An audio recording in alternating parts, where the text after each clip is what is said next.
Good evening, ladies and gentlemen, geeks and nerds and ambassadors everywhere, and welcome back to the Ambassador Wing. I know it has been a while since we have done a Saturday night stream. Hope you all are having a wonderful Saturday night. Hope you all are ready for a good time tonight.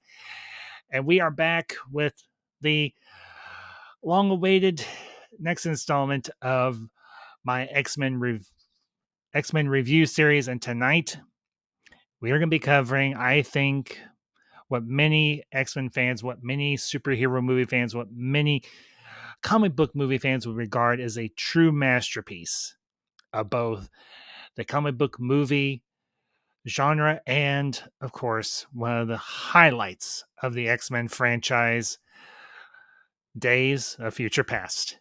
And of course, if this is your first visit to the Ambassador Wing, welcome. Whether you catch this live, whether you're watching on Facebook, YouTube, or Twitter, welcome one and all. Hope you all enjoy the stream. And as always, smash that like button, share this out with all your friends who are fans of good cinema, fans of great conversation about comic book movies, in particular when it comes to Marvel. And of course, if you are not already subscribed to the Ambassador Wing, smash that subscribe button, hit all notifications. That way, when I do go live, you will be notified whether I go live or when I upload to the Ambassadorial Wing. But tonight, to add to this most auspicious evening covering a favorite film of mine, I have a very special guest. She is, of course, the First Lady of the Ambassadorial Wing. But to me, she is my lady. She is my love. She is, of course, the one and the only Madam Ambassador. Thank you very much. Suck up. Good evening, dear. How are you? I'm fine. How are you? Well, obviously, we've seen each other since I got home from work this evening, so I'm doing pretty good. Obviously cannot complain. And well, finally got you back after months upon months of having your nose stuck in books and writing papers up to your eyebrows, and we're finally doing this one. We've been talking about this one for a while, ever since I started the X-Men films. I was like, honey, you want to do this one? And you were like, well, yeah, duh. Yeah, exactly. I think it was back in June when we talked about doing this. Something somewhere along in there, yeah. So it's been a good 4 months coming. Yeah, it's been a minute. It's been more than a minute, but Yeah. this, of course, this particular film has a very special meaning for you and me. This was, in Yes, it fact, as has. it says down in the description, this was the first film we went and saw when we started dating. Yes, it was my first intro into the Marvel Universe as well. Yeah, obviously, because when I said, "Hey, I'm gonna come visit. You want to go to a movie?" You were like, "What you want to go see?" And I was like, "This," and you're like, what the hell's the next man?" Yes, that's true. I think I might have said that. And I was like, "Okay, what is the next man?" That is a loaded question.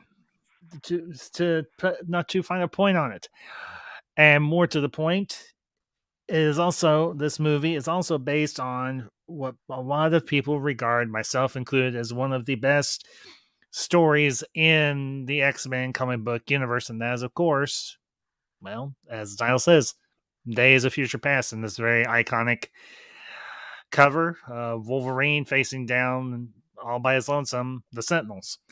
And in this film, we get, I think, at least from my own perspective, a very faithful adaptation of the Days of Future Past storyline.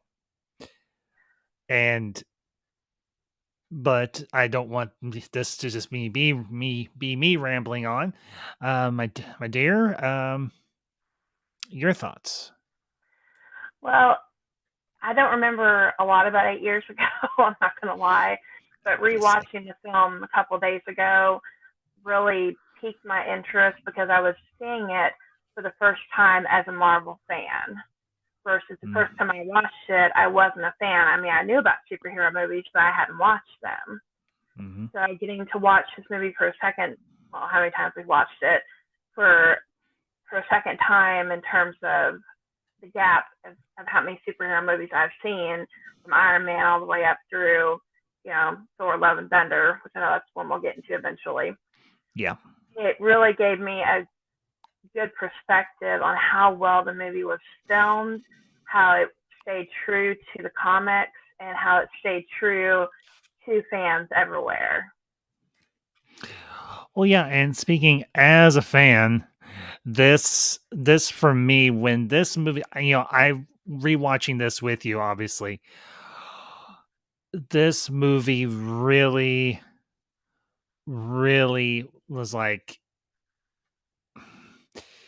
this is the one story, I mean, amongst many others in the X-Men comic book universe that I had hoped that after this massive success of the first two X-Men films, and then the other films that had come out since then. And then when word had gotten out that Bryan Singer was coming back to the franchise, and they said we're going to do an adaptation of Days of Future Past, I was like, oh my freaking gosh, thank you. Not to mention they were going to be tying the First Class team into the original cast to tell the story. I was like, I have just died and gone to geek heaven. And it was, I mean, I remember the buildup, I remember the trailers, I remember the posters. I was gobbling every drop of it that I possibly could get my hands on till the release of this film. And Well, I do want to say, I still remember you in the movie theater too. You were just on the edge of your seat, jumping up and down. I mean, you were just ecstatic with excitement and geeky happiness. well, it's rare, and it took a director like Bryan Singer, love him or hate him, regardless of what his reputation may be. It was a dream come true to see Singer come back to the franchise that he had started, but not only that, for him to do such a masterful job of weaving this story together with the universe that had already existed and tweak it a little bit, but keep the core of the story still there. So, and I do want to say hello to the chat, everybody that's lurking, everybody that's chatting in the chat. Mr. Ace Mowick and Marcus Cruz, fellas, good to see you both. Appreciate you stopping by this evening. Ace, I will be dropping the link here in a little bit if you do want to join me and the missus or anything to discuss Days of Future Past. So, but I just want to keep it me and her for a little bit before I do drop that link. So, and Marcus, I do see you there, bud. And this movie, First Class, Logan, Deadpool 1 and 2 are the best X-Men films. The rest are trash. Yes, even X-Men 1 and 2. I'm sorry, Marcus, I can't agree with you on the last part of that statement, but I can agree with you on the rest of it. So, let's see. Hot take: all the Fox X-Men films didn't feel like the comic X-Men. I wanted the 90s X-Men team from the 90s comics, where all of them are badasses and dope. I can get that, Marcus, but honestly, being someone who read the comics growing up, being a comic book geek, I say that proudly, the adaptation of the characters and the adaptation of the stories that we got in the cinematic form, I was happy with. I was very, very happy with. I mean, you cannot ask for okay. I could not ask for more, but that's just my 2 cents on this. Uh, honey, obviously you weren't a comic book reader. Right. You up until you met me, you had a vague idea of what an X-Man was, but you had absolutely no idea. So I kind of give you a crash course. Well, I didn't know what X. I never. I mean, I'd heard of X-Men, but my dad never just got into it, so that's why I didn't really know anything about it. Yeah, and like I said, I had to quite literally give you a crash course. I'm like, here is a playlist from a channel that I trust. Go watch all these videos, and you will know everything you need to know about X-Men in no time. And I did. You did. You were a very studious little film goer, and well, one of the many reasons I love you, darling. You know this. Yes, I know. But but kind of transitioning to the movie itself. This has a very different feel. Will be the 90s X-Men from the comics. We'll have to wait and see, Marcus, but maybe. But maybe. But transitioning to the movie itself, this has a very different feel compared to some of the to it has a very familiar voiceover by Xavier, but the opening shots of this film are much more dark, a lot more depressing and post-apocalyptic. And I have to say, having read the comics as much as I had, or this particular comic as much as I had, I was very impressed with how faithful, at least to a degree, they were in adapting the post-apocalyptic Sentinel controlled world of Days of Future Past. Um, Honey, your thoughts?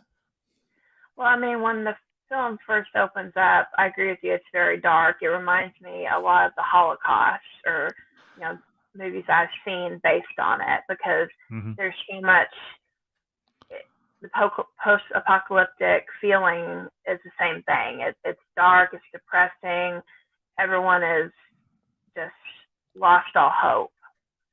Yeah. Um, that's what I took from the very beginning of it.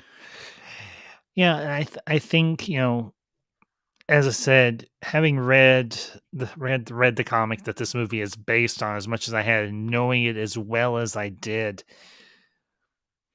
Bryan Singer and the design team really did their homework, and they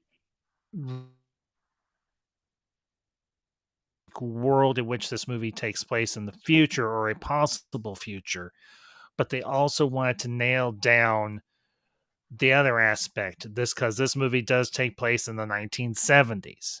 Because if you recall, the reboot films, each one takes place in a particular decade. First Class took place in the 1960s. Days takes place partly, or the majority of, in the 1970s. X-Men Apocalypse obviously takes place in the 80s, and I guess you could say Dark Phoenix takes place in the 90s, but I don't regard Dark Phoenix as canon, but that's just me. Yeah, I don't either. And honestly, what I enjoyed about this was you really got a sense of what the 1970s was like, because the wardrobing, the set design, all of these things really oozed that 1970s feel. Not to mention, I will admit, I think they had a pretty good Nixon impersonator playing Nixon in this film. Granted, Nixon doesn't appear in the comic book. It's a different circumstance, sort of. And for those that might recall what the main thrust of the original Days of Future Past storyline is compared to the movie, they stay fairly faithful, but they do tweak it. Now, in the comic, it's not Wolverine that's sent back in time, it's Kitty Pryde. Now, Kitty Pryde is obviously a main part of this adaptation, since she's the one that sends Logan back in time Right. to to prevent the Sentinel program from ever getting off of the ground. Now, in the comic book, it's a random senator. Maybe, okay, it's not a random senator, but it's a reoccurring character, a senator by the name of Robert Kelly, which actually, for those you will recall, did show up in the first X-Men film back in the late 90s, the first one that Bryan Singer had directed. But um what Singer and the crew did was, they're like, we want to honor the story that's been told. in the comic, but we also want to be able to mesh in the characters that everybody knows along from both the original franchise and the reboot franchise, in particular with young Xavier and young Magneto, and also Beast. Obviously, he makes an appearance, and of course, we get a cameo appearance by Evan Peters as Quicksilver, his first of a few and everything that he'll make throughout the reboot franchise. And I will say, I love when he's not playing Ralph Boner from WandaVision. Him as Peter Maximoff. He was perfect in this. So, and do want to say hello to the chat, comic chat. Good to see you, bud. Appreciate you stopping by. So, honey, your thoughts on anything I've brought up thus far? Well, I think I agree with you about Quicksilver. I mean, he did a great job, and I was actually looking up some little tidbits and facts about the movie, and they actually did not use they used very little CGI in his one scene where they're breaking Magneto out and they're in the kitchen area, and he's like playing that slow 70s music and he's going in a circle. They actually used the CGI on the bullets. Everything else they did was camera frames, which I thought was really cool. Yeah, it shows that you can still do stuff without having to resort to CGI, at least doing nothing but CGI. Right. And yeah, that whole sequence where they're breaking Magneto out of the prison in the Pentagon,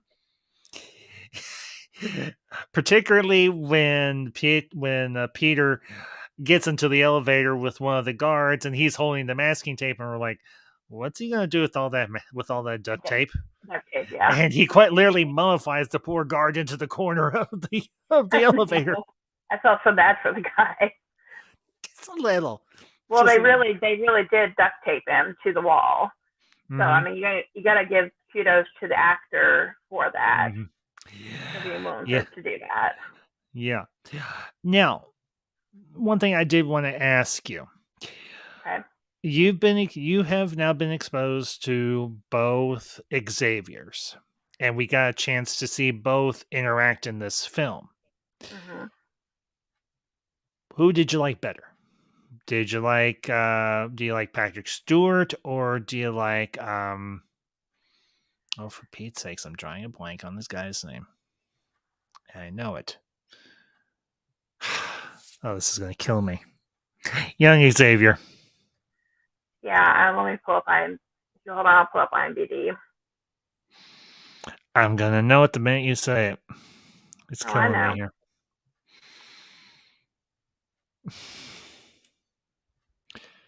But yeah, like I was saying, which Xavier do you think was better, or do you think they were both equal? James McAvoy, of course. James McAvoy, Michael Fassbender, yeah, of course. Do you think that either? Go ahead, honey. I was gonna say, honestly, I like what both actors bring to the screen, because I feel like in a way you can't have one without the other, and you get to see from Patrick Stewart's point of view how far Xavier has, or Professor X Xavier has come, and then from McAvoy's view, you get to see just how, what's what I'm looking for, just how broken he became, and look what he overcame in the end. So I think I have to say I like both of them. I mean, granted, we get to spend a lot more time with McAvoy than we do Stewart in this film, but I have to admit, the scene where McAvoy looks through Logan's mind into the future and he meets his future self, I honestly love. That is such a poignant scene. It's such an awesome scene, and it's just, it was brilliant. It was absolutely brilliant. And the thing that kills me at times, and I don't want to get off on a big tangent here, but the thing that kills me is what they did to him in Dark Phoenix, because Xavier never the direction they took Xavier and Dark Phoenix from here in particular was just such a it just killed me inside to see a character that I love and I respect, and an actor who I have a lot of respect for and everything, and his ability to act. McAvoy was utterly wasted in Dark Phoenix, but here you see a aspect of Xavier that we have never gotten to see before, and one that we got introduced to in First Class. I mean, this is a logical. I think no, okay. I don't want to say logical. I think this is a natural progression of Xavier from where we meet him in First Class to where he is now, where he is a broken man Right. and he's lost his abilities, but he can walk now. So, and it honestly is for me that scene with the two of them, the two Xaviers, past and future, looking into each other's eyes, and old Xavier says to him, "We need you to believe. We need you to hope again." Yeah. And that Exactly. to me was that right there. If I could speak to my younger self and tell my younger self some things, I most definitely would. I would be like, never lose hope and always. I think we all have those moments in our lives where we'd be like, man, I wish I could go back and tell my younger self a few things. Oh, And sure. this movie, that type of belief is realized. And I do want to say hello to the chat, Mr. Daniel Martin. Daniel, thank you very much, buddy. And yeah, I cannot say I disagree with cinema. Days of Future Past is the go-to of X-Men films until Yep, they I do can one agree with better. that too. So, but getting more into the movie itself, they do adapt this in a very interesting way. And they bring in some fan favorite characters as well, particularly into the future and also in the past, with in particular with Quicksilver. But speaking for myself as a longtime X-Men fan, it was wonderful, absolutely wonderful to finally see a live action Bishop, and the actor who portrayed him. Granted, he didn't have many scenes, but the scenes that he had, he owned. And not only Yeah. that, but also to see Blink, which was another. Now, Blink, for those of you who aren't boned up on your X-Men lore, Blink is actually from an alternate universe called the Age of Apocalypse, where Apocalypse actually does take over North America. And her powers are as they appear in this movie, but I have to admit, it was wonderful to see Blink. It was wonderful to see Bishop and Sunspot and a older Bobby Drake, an older Iceman, and Warpath, another a longtime favorite, and everything that I think a lot of fans were excited to see. And of course, Colossus back once again, and everything in all his chrome glory. So, let me ask you, hey, Grant, you're not as familiar with all of these characters as I am, Right. but of the new characters and everything that we got introduced to, and thank you, Daniel. I almost forgot Storm, to see Storm back once again. Thank you very much, Daniel. Appreciate it. So, let me ask you, um, of all the new characters we got to meet, who was by far your favorite or your most interesting? For me, from watching it the very first time around, and I can still say this the second time around, but watching it in the movie theaters, I was immediately drawn to Raven or Mystique. I don't Mm-hmm. know how much of a new character she was into the franchise at the time when I watched it, Mm-hmm. but I just I love the fact she had the ability to change into anybody that she wanted to, and at the time I watched her character develop through the movie. You see how far she strays off the path, but she's able to find her hope again at the end and come back to it. Yeah. Well, obviously, you've watched the other X-Men movies with me now, and you know that Raven or Mystique is a character that we do meet in the first film by Bryan Singer. Right. Um, and I will say this: Rebecca Romaine, she was good. She was okay. She didn't have a whole lot of speaking parts until much later into the franchise. But I will say, as a more prominent or central figure or central character in the reboot series, Jennifer Lawrence brought it. At least in the first, I will say, at least in the first two or three films. So, Well, and I that was do one want of the, to. when you first told me we were going to go see this movie, and I did all the research. That was one thing that drew me to this movie was Jennifer Lawrence, Jennifer because I Lawrence. watched her in The Hunger Games in Mm-hmm. 2012. So I was aware of who she was and how her acting was quickly becoming more popular. And so Mm-hmm. I was amazed at what she brought to the table in this movie.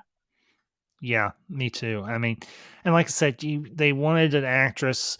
I mean, obviously, we got introduced to this new Mystique, this new Raven, in First Class, but she has gone on from the events of First Class to now. She's been on a very different journey, and it's been a very dark path for her because she's fighting this one woman war trying to save mutants. And when we first meet her in Days of Future Past, she's over in Vietnam and she's trying to get other mutants and everything. And we see a cameo appearance by Havoc, who we got met, who we got introduced to in First Class, um, with a group of other mutants besides him and everything, being rescued by Raven before they're shipped off to the research labs at Trask Industries. So, and I do want to say hello to the chat real quick. Geek Ledger, Geek, it is good to see you. I think this is for my first time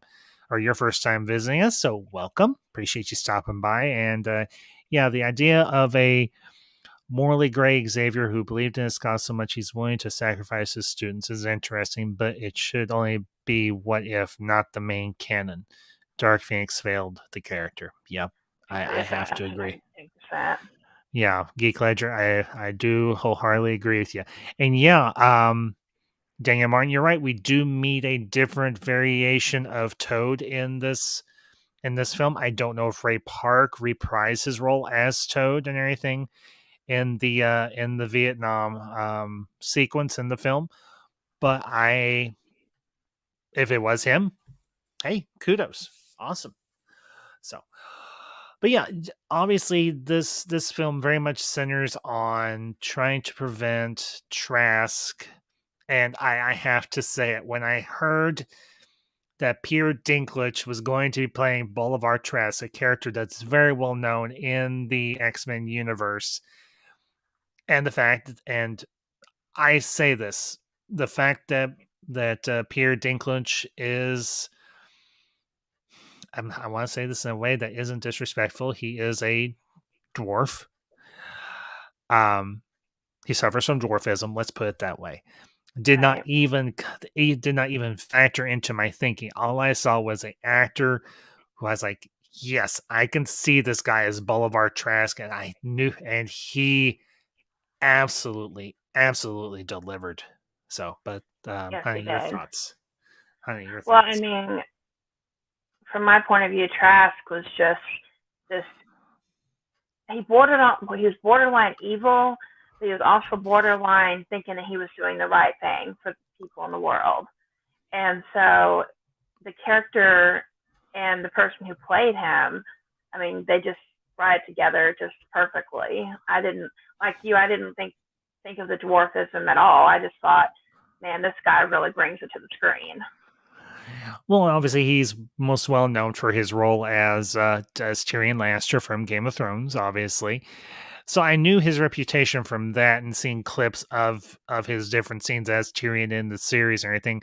I've still not had a chance to watch Game of Thrones all the way through, but thanks to YouTube, what y'all are watching us on right now, you can look up clips, and just based on those, I'm like, yeah, yeah, I can see this guy as Bolivar Trask. And the interesting thing about Bolivar Trask in the X-Men universe, he isn't necessarily an evil character per se. He Right. is not a bad guy, but he is responsible for the creation of very bad things.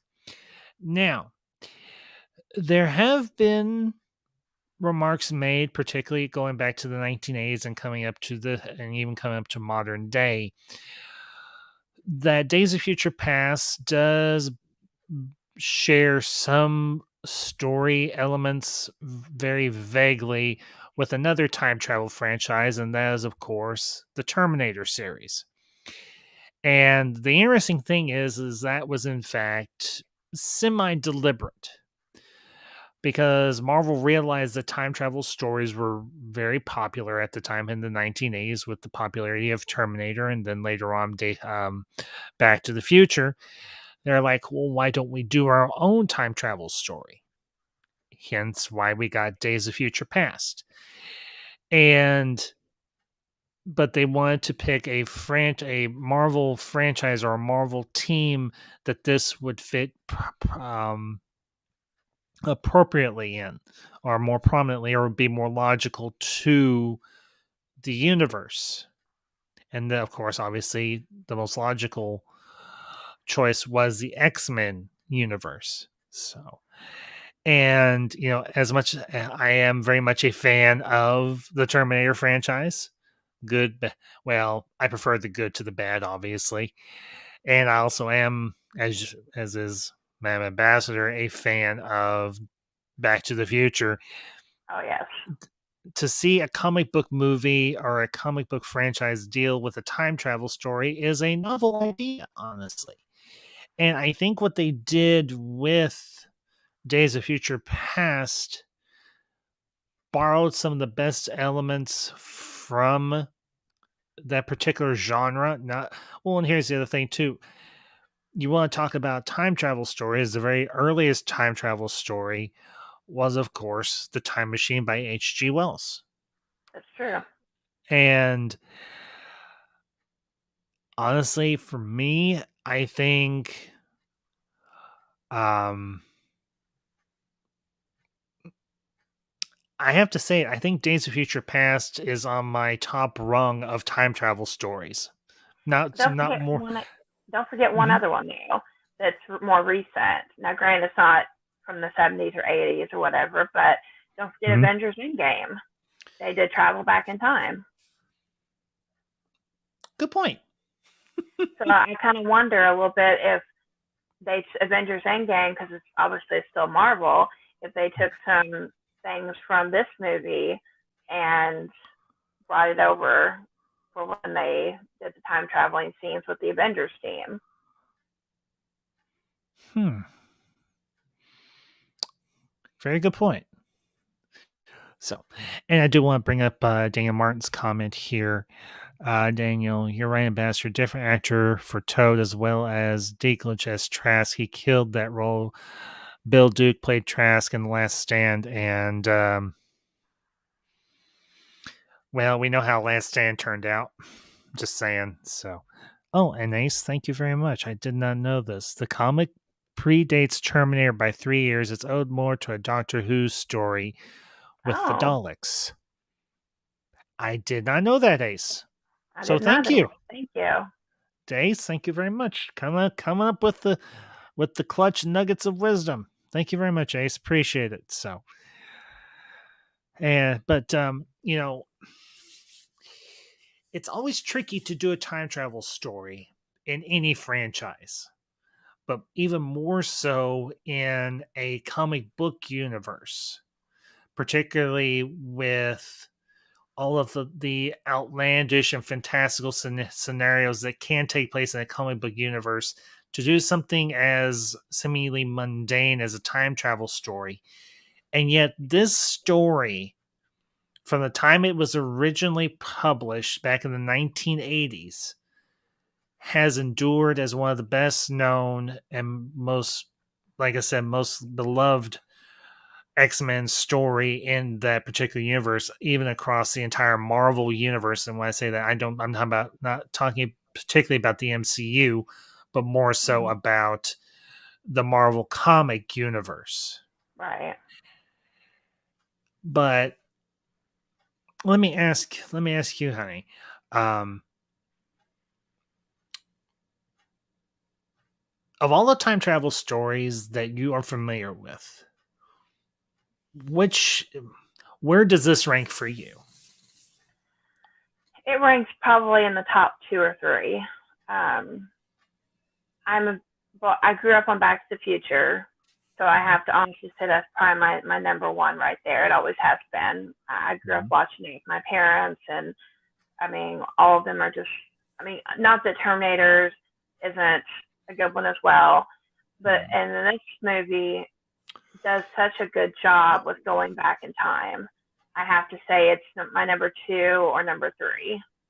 Um, Number three, two, and three, it goes with the Avengers Endgame. But Let me ask you in particular why.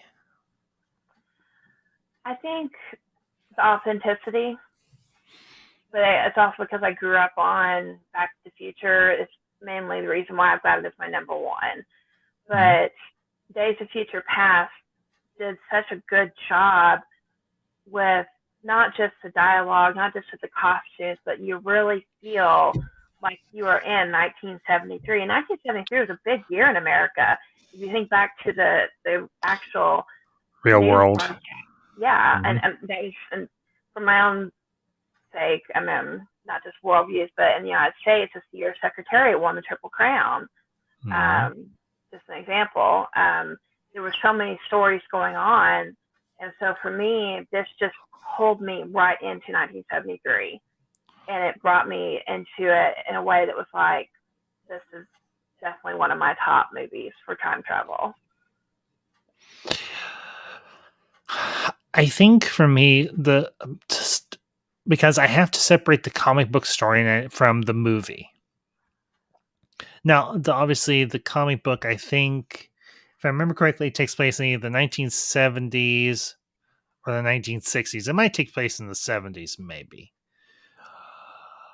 And what the comic book does so well is it shows a world that might be, or Right? a world that has become this dark, depressing world, deprived of hope. Yes. And one of the things that they did in the future sequence when Xavier is doing his voiceover is they show the restraint collars Yes. on the mutants, and they show the young mutant with the M branded or Over carved his into her face, much like what was done to Bishop, who Right. escaped from a mutant concentration camp. Now, what they did in the comics compared to what they do here is that everything takes place inside one of those mutant concentration camps. And you have a Magneto who is a confined to a wheelchair, and they have to smuggle in this device that allows another mutant, a Rachel Summers, to send Katie Pride back in time to her younger self. Now that part they kept accurate from the original story in adapting this. The only thing they did different was the person that was sending him back and how by by what means the person is sent back. In this particular instance with the film, it's a adaptation or a evolution of Kitty Pryde's powers to where she can essentially phase people back in time, like how she can phase through solid matter. And I have to admit, the visualization of that new ability was actually really cool. I did very much enjoy that. And I think that was one thing that they delivered on very, very well. And I like the fact that it was Katie Pride sending Wolverine back in time, Mm-hmm. and we get to see a younger Wolverine and everything. And I'm gonna kind of let you tell me what you had told tell everybody what you had told me earlier about one of the comments that Jackman had made and everything. Well, Um, it actually goes along with what Daniel. just commented in the comment Yeah, section about yeah, the yeah. book. I'll bring up his comment. So go ahead, sweetie. Floor is Um, yours. but I read about a trivia where they originally, to keep the movie as much PG 13 as possible, they wanted Jackman to wake up in bed in his boxers or briefs. Didn't say which one he preferred. Don't want to know. Um, but and he said, if I was waking up to a woman in the 1970s or now in Australia, I would not be wearing boxers or briefs. I would be naked. And that is why that stuck into the movie, which I thought was kind of interesting. So, and I do want to say hello to the chat. Another familiar face. Haven't seen in a little bit, but I will be seeing him. Well, actually, we'll be seeing him this coming Wednesday night. Orange at Reviews. Orange, it's good to see you. And Orange, I thought you got my response on Twitter. We're discussing the theatrical cut. We don't own the road cut, unfortunately. So, but yeah, good to see you, of course, as always. Yeah, I honestly, I can't help but laugh because if you think about just how much work Hugh Jackman had put into getting into shape for all these times that he has played Wolverine, he's like, yeah, I'm gonna let the ladies have a look. I mean, for heaven's sakes. I mean, it doesn't do I much for still me, remember when I saw obviously. that. I still remember when I saw it in the theater. I ducked my head, so I was like, my face turned 3 shades of red. That was probably the first bum I've ever seen in a long time. It's the first one at the theater, anyway.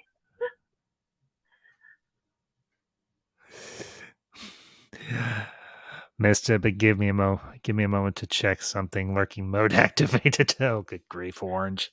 What am I gonna do with you? And yes, Yeah. Daniel, I've lived a very sheltered life until I met Mr. Ambassador here. So Yes. As I mentioned before, a lot of you got in here. This was Madam Ambassador's. Not only this was not the first. This was not only the first movie we saw together when we were started dating, but this was her first superhero movie. I mean, okay, more to the point, it was her first Marvel movie. And this took place concurrent with the MCU. I can't remember exactly what phase the MCU was in. I think it was like in I the can tell early you, phases. the next MCU movie I saw was Captain America: The Winter Soldier. Wow, phase 2. Yeah. Mm-hmm. So yeah, this was early. This was early on. Yeah, it was very early on because I remember watching the second Captain America and I was completely overwhelmed. I thought Mhm. nothing could top the apocalyptic feel of Days of Future Past. And then I walked into the second Captain America when we were showing it at the dorm, and I was just like, "Oh my gosh, what have I just got into?" Yeah. Yeah, you did. You're like, what in the heck? What have you done to me? I'm Yeah, like, I was. well, to quote a movie we both love, you've took your first step into a larger world. So, Yeah, and Orange, if you want to do that, that's fine. But I am all for watching the road cut at some point. I may just have to find a copy on Amazon or anything. Just add to the collection. So, and yeah, Daniel, it was a really fun movie. I mean, this I actually now here's the funny little thing about me and Madam Ambassador when we first started dating. We actually lived 2 hours apart. So it was me driving there, and then I stayed overnight in her mom and dad's place. We behaved ourselves. We were adults. They were good enough to put me up for the night. And then we went to have dinner beforehand, and then we went and saw Days of Future Past at a very, very nice Regal Theater in her area, or situated close to her to where you live. about 30 And minutes, I give or take. yeah, and I had never been to a Regal Theater or anything. I grew up on AMC's and a local franchise theater where I live, and like, holy freaking crap! Well, don't forget the big thing. It was an IMAX. That's right. Well, it felt Oh like it yeah. was. No, it wasn't IMAX. I think it was regular screen. It was just the screen was freaking huge. No, I still have my tickets. I think I do too. You might be right. It Okay, might have been an IMAX. it was an IMAX, yeah. Okay, all right. So I Because was you had wrong. told My me bad. you had never experienced it before, and I wanted you to have the chance to.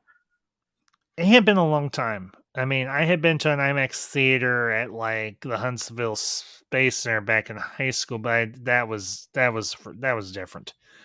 Right. But you know, speaking as a kid who was born in the late 70s, this really gave me a really cool snapshot of what the 1970s looked like, kind of like what you were mentioning earlier in your, with the whole matter of Secretariat and so on, and obviously um, the wardrobe choices, the set design, Mm-hmm. Nixon, and everything. Yeah. I have to admit that whoever played Nixon in this movie, he did a really bang up job. Not to mention the prosthetic makeup and the prosthetic makeup, really on point. Absolutely, positively love it. The smoking sign that smoked orange. Yeah, I forgot about that. Yeah, it was right outside the apartment where Logan wakes up. Yeah. So, um, Orange, I don't know if it's too late for you where you're at if you wanted to join me and the missus for this one, but if you do, I can send you the link. Your call, obviously. So, but yeah, this I have to admit, the Marvel has been the one thing you and me have been able to really embrace together and experience together. And I don't think you've ever seen someone geek out as hardcore as I did as I did when we saw this movie. So, all right, Orange, hang on one second, my friend. The only other movies I've seen you geek out on has been Star Wars, and that's something else we've been able to share as well. Yeah, and but Hence that's the two another story. posters. Hence the two posters behind your head. Yes, Kenobi and of course Empire. So, hang Yeah. on one second, bud. Oh, okay. Thank you, Orange. I appreciate that. Hang on, I got to copy that link real quick. 1 second. I forward yours for just a second. So,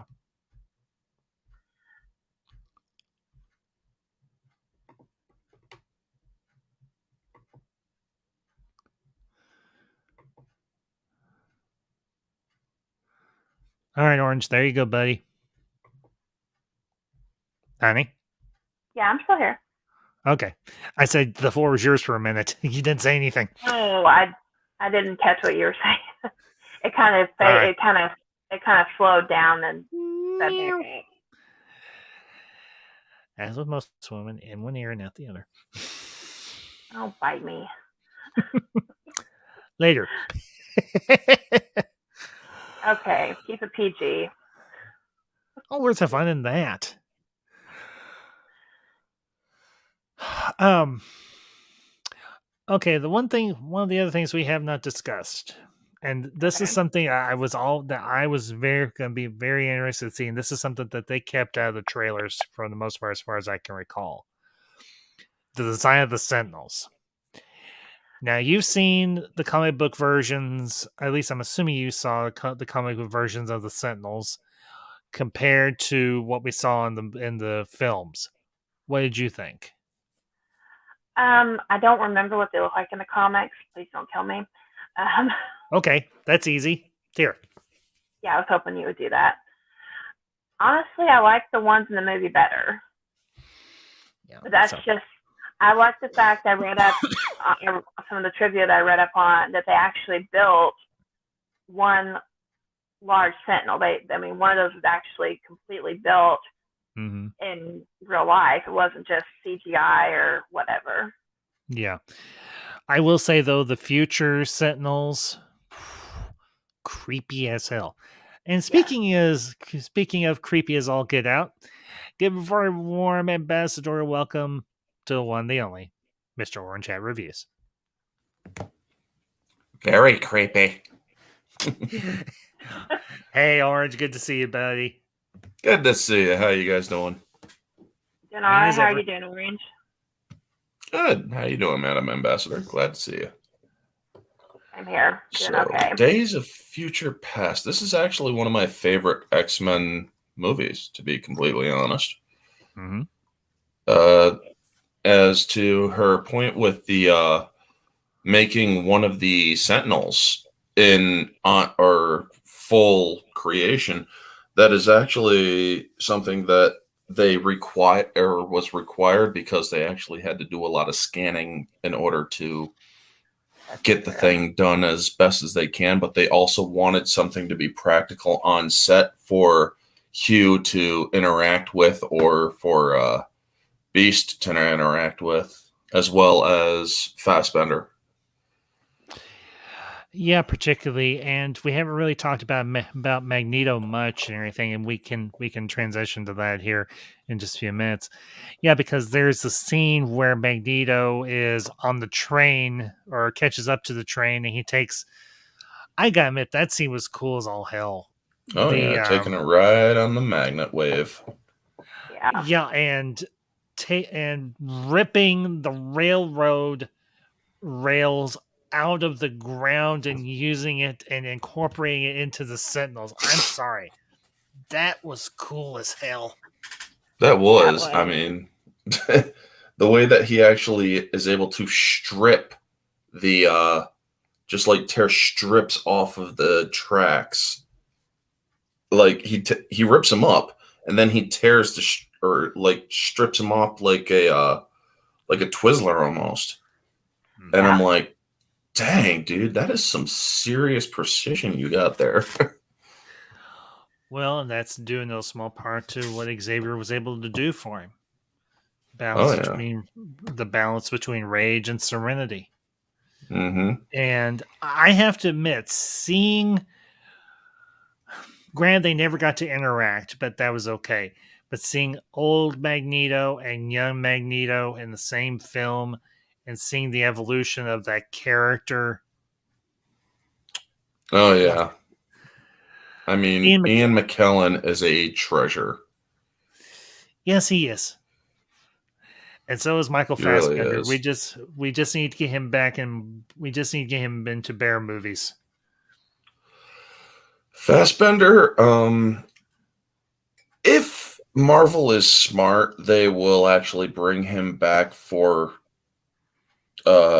Magneto. He has the mannerisms. He knows how to, because that's the thing. He works so close with um Yeah, Ian McKellen.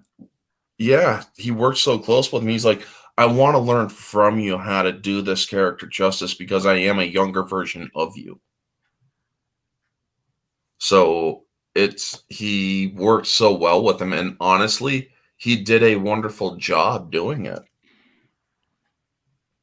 He Yes, did, he and did. that's go ahead, honey. No, I was just agreeing with Orange.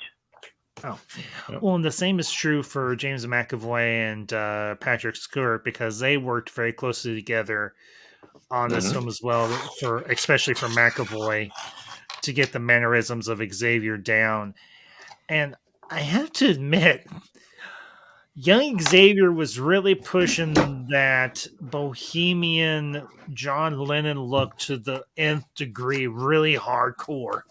I mean, Oh yeah, the long stringy hair, the scraggly beard. hippie. Was there ever a moment in this movie where he was clean shaven? Um, no, because this was, or honestly, events dictated he focus on other things other than clean Yeah, shaving or clean that's shavenness. true. I mean, there was a very big, or there was a timetable. Now, obviously, me, I haven't seen or I have both theatrical and road cut, Mhm. uh, but I haven't watched the theatrical in a while because I prefer the road cut. The road cut is actually one of the things that really kicked off the Snyder cut, because the road cut people or the fans really wanted the road cut when they heard about it. Mhm. But to jump or to return back to theatrical, this or with there's some things that I remember that they don't show, and some things I do remember that they do show.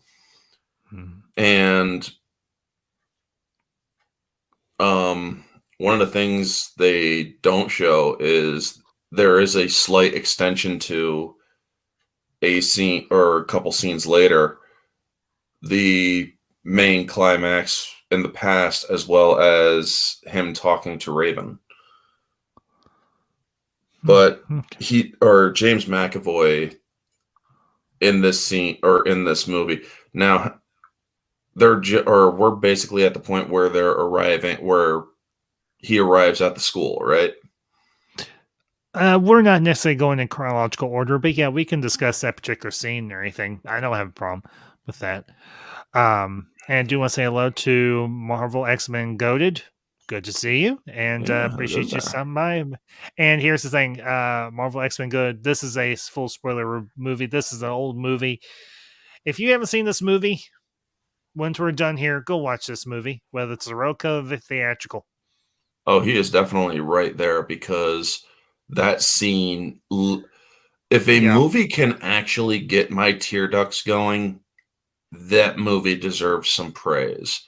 I mean, when it comes to the scene between Charles and Charles, it's like, oh, damn, dude, I'm crying right now.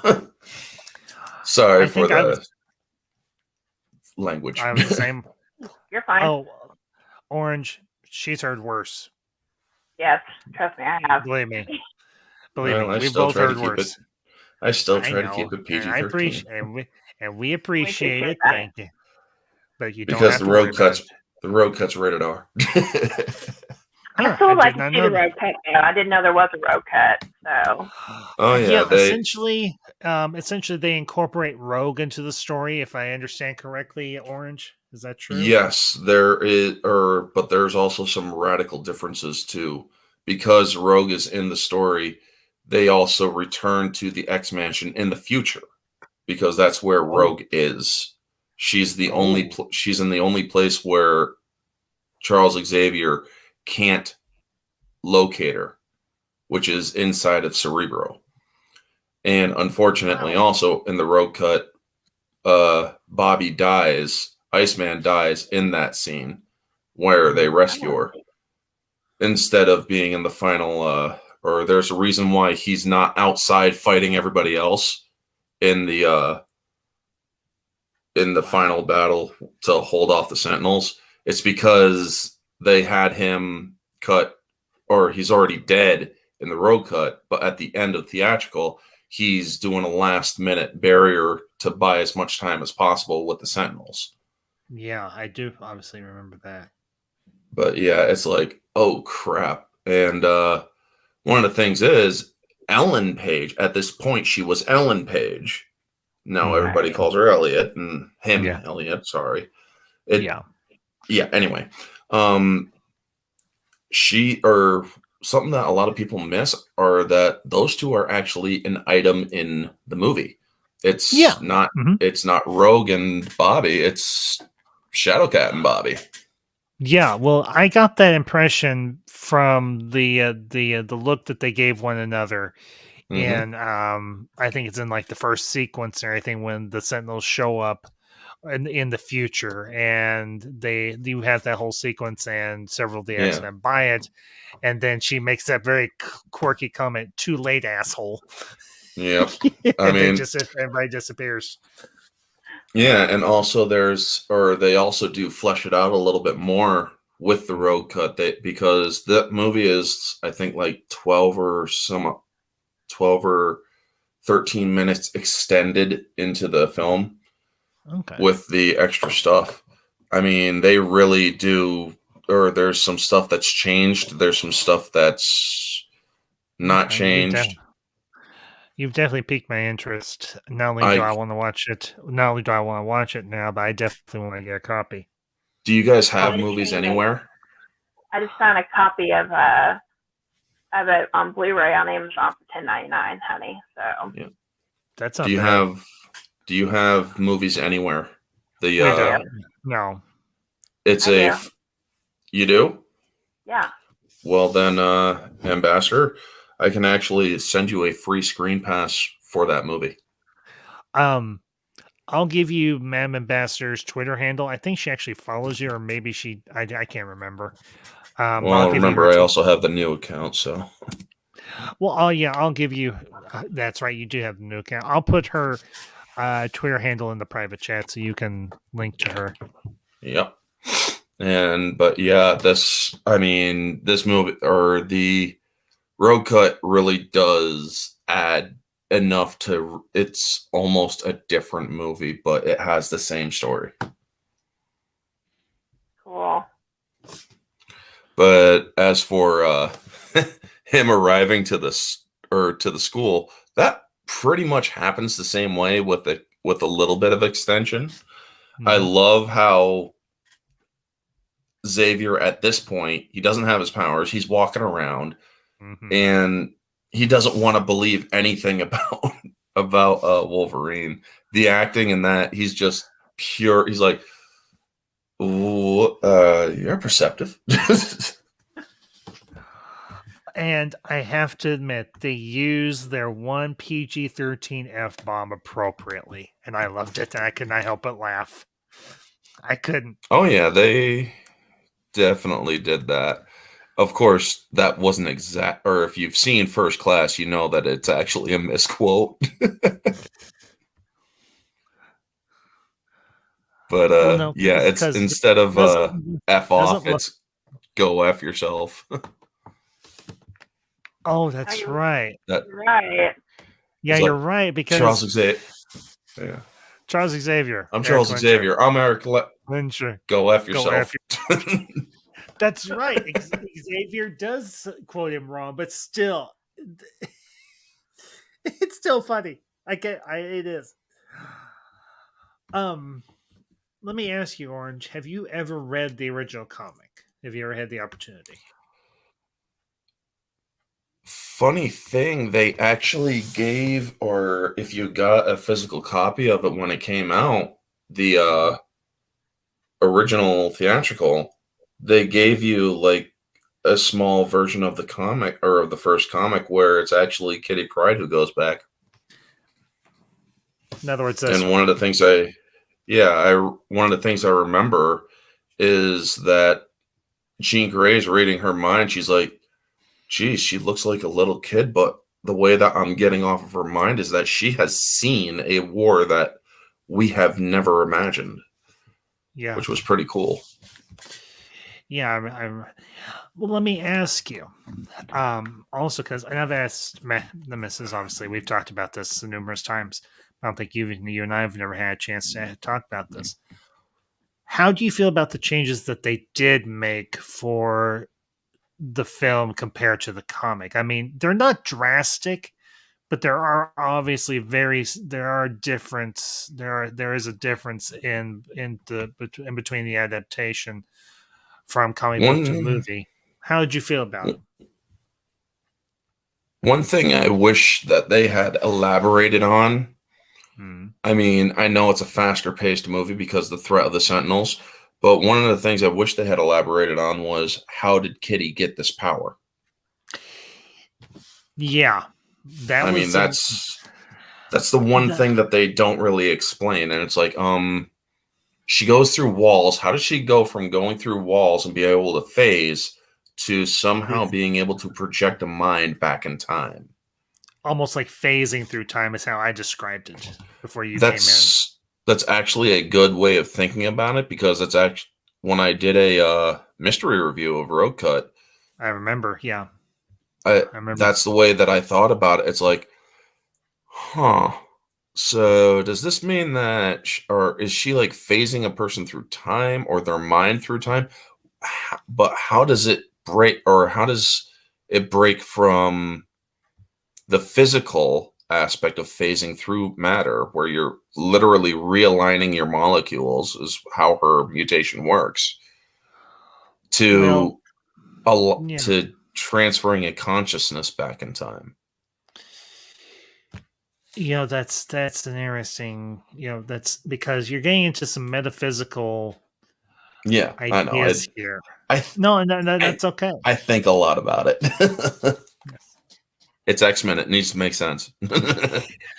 Yeah, that's true. I think if you look at Kitty's powers, she already does to a certain extent. Her mind may operate that way because she's having to time different. She's at various points having to phase her body through matter, and she has to have a different perception of time.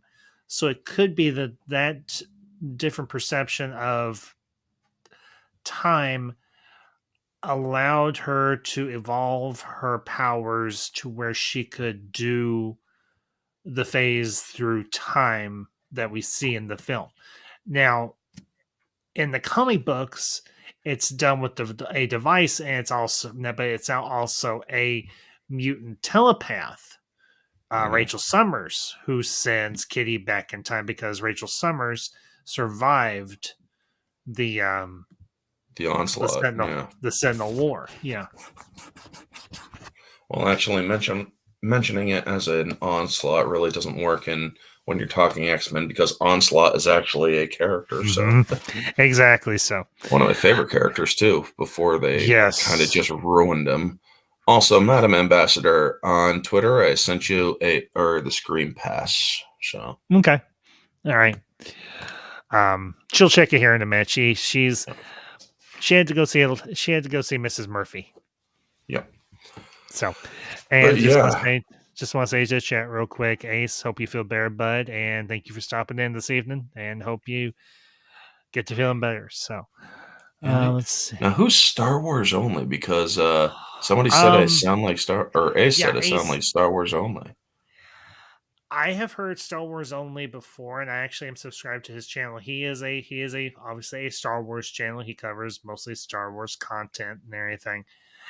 Nice. And you do, I think he's talking in terms of your voices, because you both have kind of deep, gravelly voices.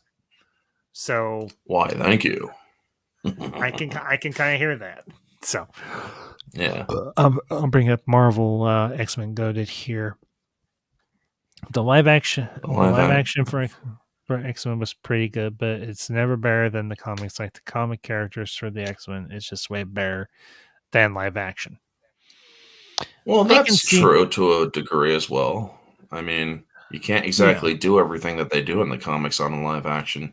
Everything has to be translated differently, and that's why a lot of people, believe me, when it comes to translating a paper medium to a live action film, believe me, that is a debate that is a discussion that is happening a lot lately, considering a specific IP that has been horribly mistranslated recently. That we all know, Rings of Power. Power, yeah. Yeah, I've listened to a few of Mara Jade's reviews of that, and I'm like, yeah. I'm glad I avoided the right plague. The way that she is saying, but she is fair. She is saying, yes, there are certain things you can't translate properly from Tolkien's work, and yes, we could discuss that at another time. But or she does say, yeah, you can't. There are certain things that wouldn't translate well, but the show is, from what I'm hearing, that show is. I'm glad I'm avoiding it like the plague myself, because I am a huge Tolkien fan, and I don't like seeing his work completely desecrated like that. Well,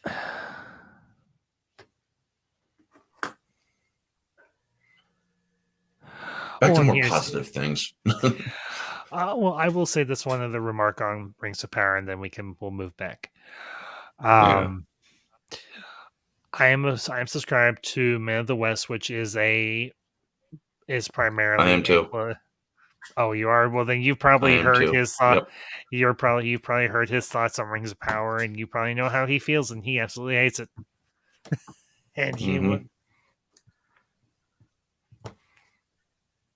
So I mean, as from Heels versus Babyface, one last thing, he completely exposed Amazon's superfan vid where they brought on A those lot of people have. superfans. A lot of people Well, have. no, he actually did the research where he actually researched their channels, went to their channels because some of them have YouTube channels. Not one of them have posted a single Lord of the Rings video. None. Not a one. Not even since the show has come out. And it's like, yeah, you guys just got caught badly. But back to, oh, thank you, Daniel Martin. Has the perfect podcast audiobook voice.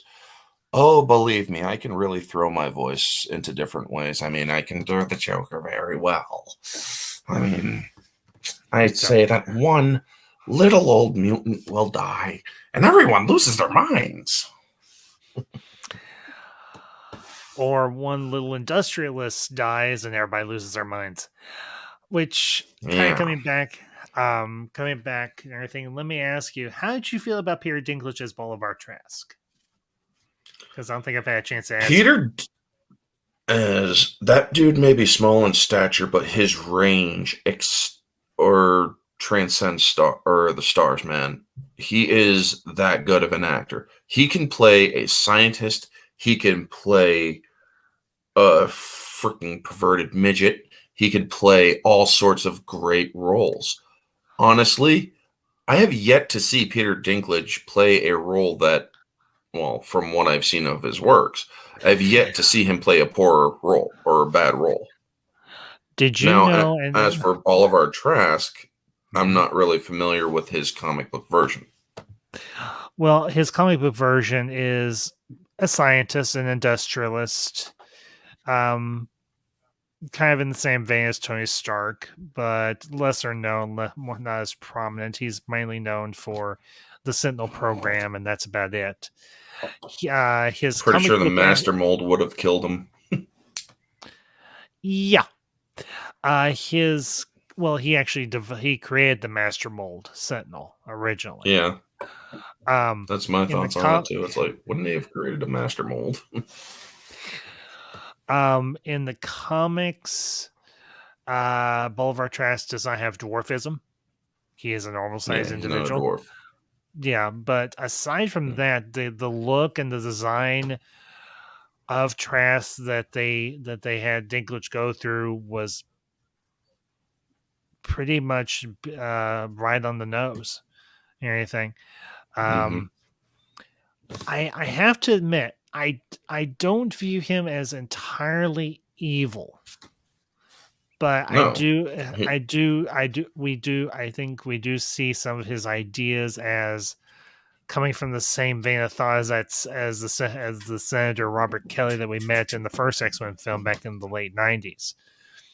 But unlike Kelly, and there's that one scene where he's examining Mystique's blood that they were able to get in Paris. Yeah. And he was like, he's like, they are our brothers and sisters. And he's like, I rather admire them. You almost get the impression that he isn't completely evil, but he does see the danger that mutants can potentially possess. Yeah. So. And he also does correct. Stryker. He's like, against we could finally be united against a common enemy, a common struggle. And because it's like mutants are not necessarily an enemy, but they do possess a potential threat. And I absolutely love when he does when he's in the Congress or the congressional hearing, and he uses Xavier's own words, the dissertation from Xavier. Yep. And he's like, you do that with this enemy, you're going to lose 2 wars in one lifetime. I mean, the only problem that really Bolivar Trask had was he assumed mutants would automatically attempt to wipe out humans, except that they're not just going to lay down and let you kill them. So if you're kind of the whole self-fulfilling prophecy kind of thing, Exactly. you think they're a threat, but you're actually making them a threat by doing what you're doing. Yeah, exactly. So, honey, you've been quiet for a few minutes. Your thoughts on anything me and Orange have been discussing? I know you're wanting to bow out here in a few minutes. I want to give you, at least from your end, the last word. Well, I think that what Orange was just saying about Trask is similar to what I said at the beginning of when we started the stream, because he doesn't really, Orange, you're right, he doesn't view the mutants as his enemy. At the same time, he knows what they're capable of. I think he forgets himself what mankind, as humans, as us, just in our regular form, are capable of, with the wars and the bombings and so many things that happened over history. Yeah. Yeah, very true. I do want to bring up Marvel X-Men's comment here real quickly. Guys, your thoughts about Avengers Secret Wars.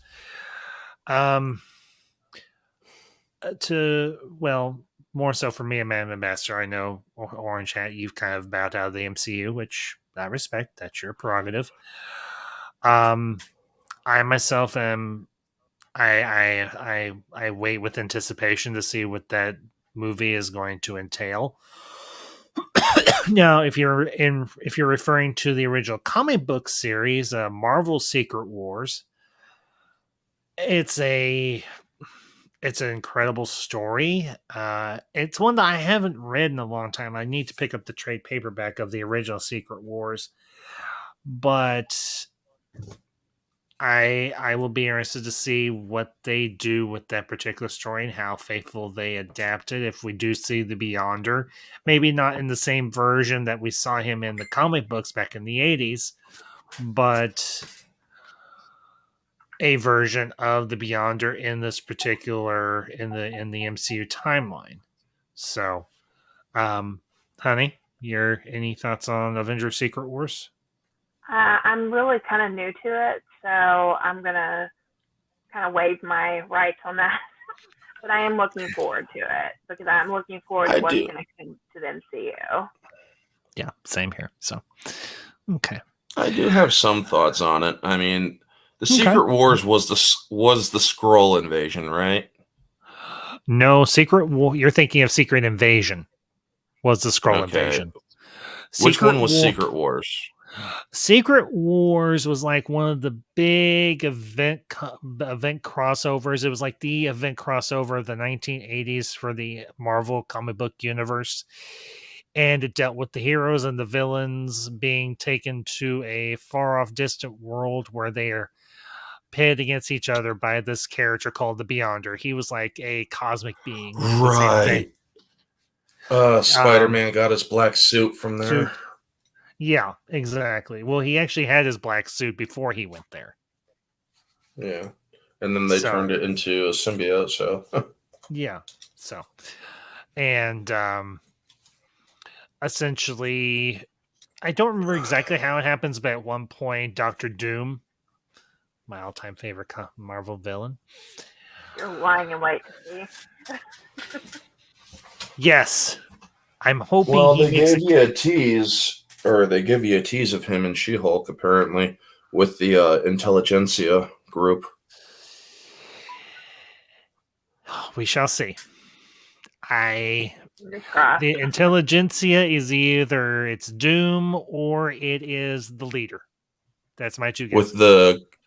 With the color scheme that they did with those two guys with the green shirt and the mask, I'm pretty sure it's probably going to be Doom, but it could be both of them, considering because the leader does exist in the MCU because he is Samuel Stearns, and we haven't seen him. We haven't seen him for 14, 15 years. Right. Almost 15 years. Next year will be 15. But as for that whole bounding into comics, next time, or as much as I love you guys, do a little bit more research with that before you shove out an article. All I'm saying, to give you guys proper context, they said that She-Hulk modeled the mask from the show or from these intelligentsia guys I after already another know. YouTuber. Yeah, And I it's know, like, man. That is going to look be up big. intelligentsia. That I'm is not gonna- that big of a comics person, but even I know what intelligentsia was. And I'm not that big of a, like I said, I'm not that big of a comics person. I've barely picked up a comic in the last 20 years. But what I do know is that intelligentsia is basically like a dark Illuminati. Okay. Okay. I did not They're know like that. the flip side. Of Yeah, the they're the flip side to the Illuminati, and Illuminati in the Marvel and universe. Yeah. yeah, and Doom is one of the bigger Heads. names in that group. Cool. Okay, you've given me a lot to think about, Orange. Thank you. So, and I do want to But say back to the also, movie. yeah, and I do want Sorry for the sidetrack. it's okay, Orange, no problem. I do want to say hello to the chat, Ferris Geeks World. Ferris, it is good to see you. I figured you'd show up eventually. I say that with all due respect. So, I do want to bring up this comment. We can all react to it, and then, honey, if you're wanting to bow out, Yeah. I'll let you. This be your last thing. What's up, Ambassador? I was kind of shocked when I heard that Simon Kinberg, who wrote Last Stand and Dark Phoenix, actually wrote the screenplay based on Matthew Vaughn's story. What do you think of it? I think it's the best screenplay that he's ever done, and everything else that he has done has been Drek. Madam Orange. I can half agree with that because I haven't seen all of his work. But if you put those three movies together, then yes, I agree with you 100%. Well, Simon Kinberg Now, is mainly. Go ahead, Orange. did he write or he wrote the road, or he wrote Days of Future Past? He wrote he wrote the script, I think, for Days of Future Past, but it's based on the screenplay that Matthew Vaughn and a few other people worked on for Days of Future Past. Actually, according to IMDb, Simon Kinberg, did I say Kinberg? Mm-hmm. He did do the screenplay. All right, so he wrote. Well, Last Stand is also good, or in my opinion, it was a decent movie. It wasn't a perfect movie. I mean, they took a different twist or turn with Dark Phoenix, or with the Phoenix. They actually made it of Jean Grey instead of a separate entity, where this one was also somewhat of a separate entity, but also its own entity as well for the Dark Phoenix movie. Now, as flawed as the Dark Phoenix movie was, there was some qualities to it that I did like.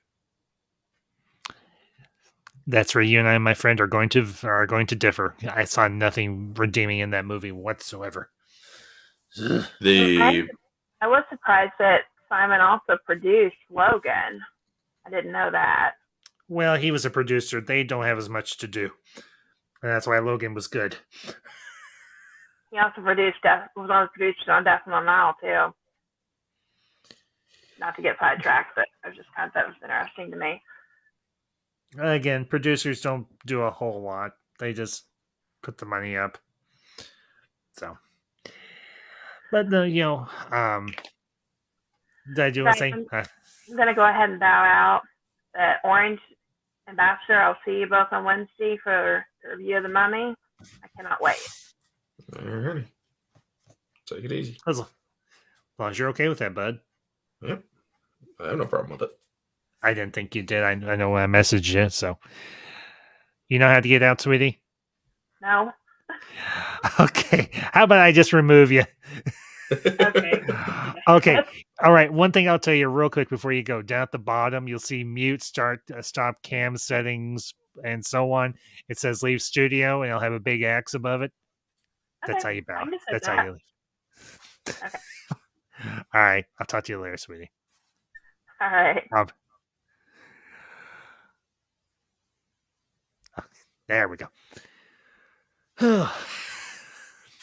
We have been me and her have been chomping at the bit to do this review for a while now. It's finally nice to get her on here again, because last time we did a review, WandaVision, or not WandaVision, Doctor Strange and Multiverse of Madness was the last time I had the missus on.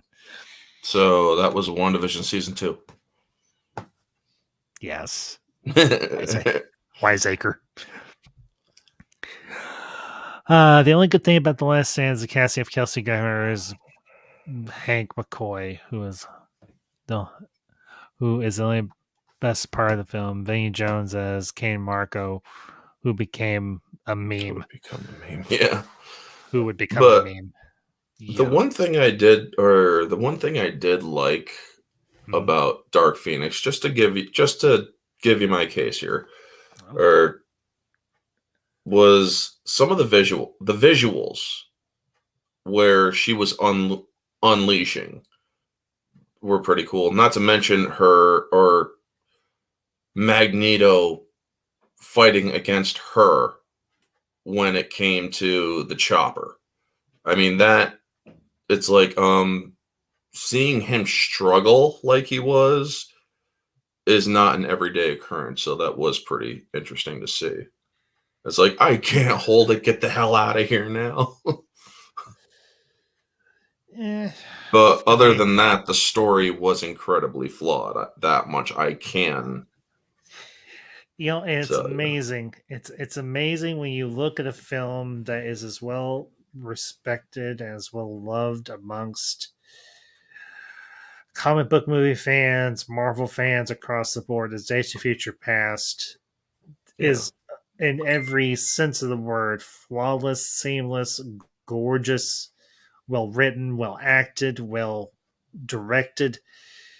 And then you come to something like Dark Phoenix and you're like, what the hell happened to this franchise? I know. And it makes you cry. It literally makes me cry. You're right, because the thing is, they pulled the modernization thing that it's like, dude, this is supposed to be taking place in the 90s. You don't do that.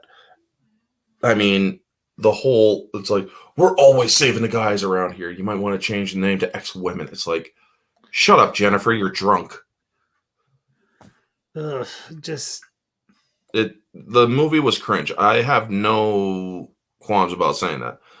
However, some of the visuals were enticing a little bit, but a movie doesn't succeed on visuals alone. True. Very, very true. As for this, or Days of Future Past, they're basically the fact that they brought in the JFK assassination was nuts.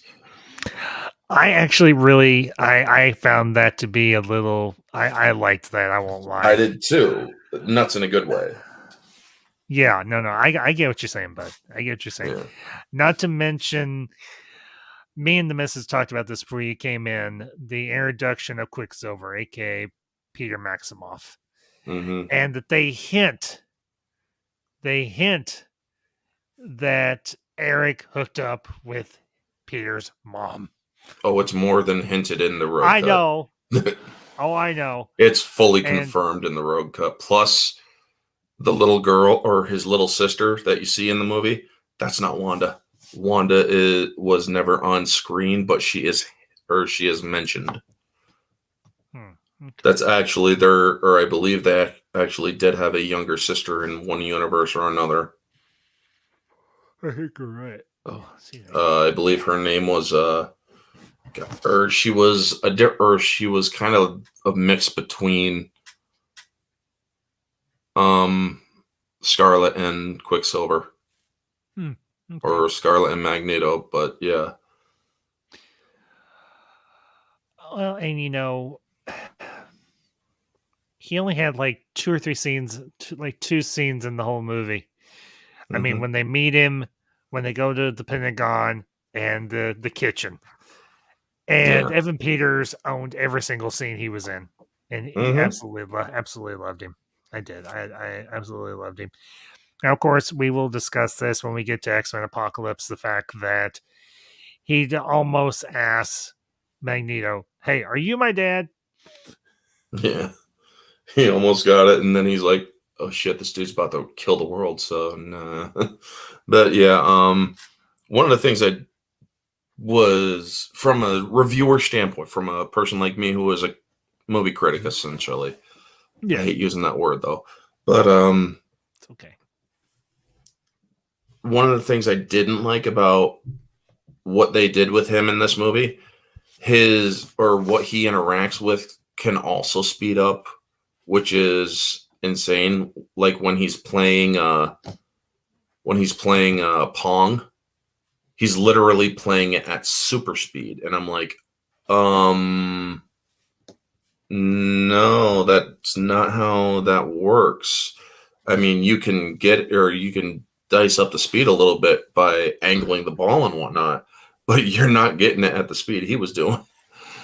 Now, a lot of people will say, well, yeah, but that's a nitpick. And it's like, you know what? Yeah, that's a nice little display of his power. But when you're telling a story like this, you do want to keep a sense of consistency, but you also don't want to oversell powers. And I also like when they're like, you little kleptomaniac, get to break into the Pentagon. It's like, why should I trust you? Well, we're like, you show him. It's gross. It's gross, but I was just asking.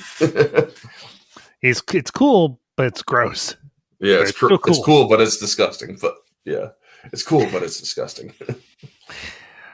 Well, not to mention when Logan wakes up in the past and he pops his claws and he's like, "Oh right, no metal." He's like, yeah, when he's like, no, because of these, and he actually he's like, oh shit, that's right. Or he's like, he just looks down. Oh, I can't actually come on camera, so there, I got my orange thingy on, and it's like because of these. And he's like, oh. Well, he can still kick ass with them, though. Oh, yeah, he still can. It's just honestly, I'm surprised they didn't have a claw break when he was fighting the Sentinel.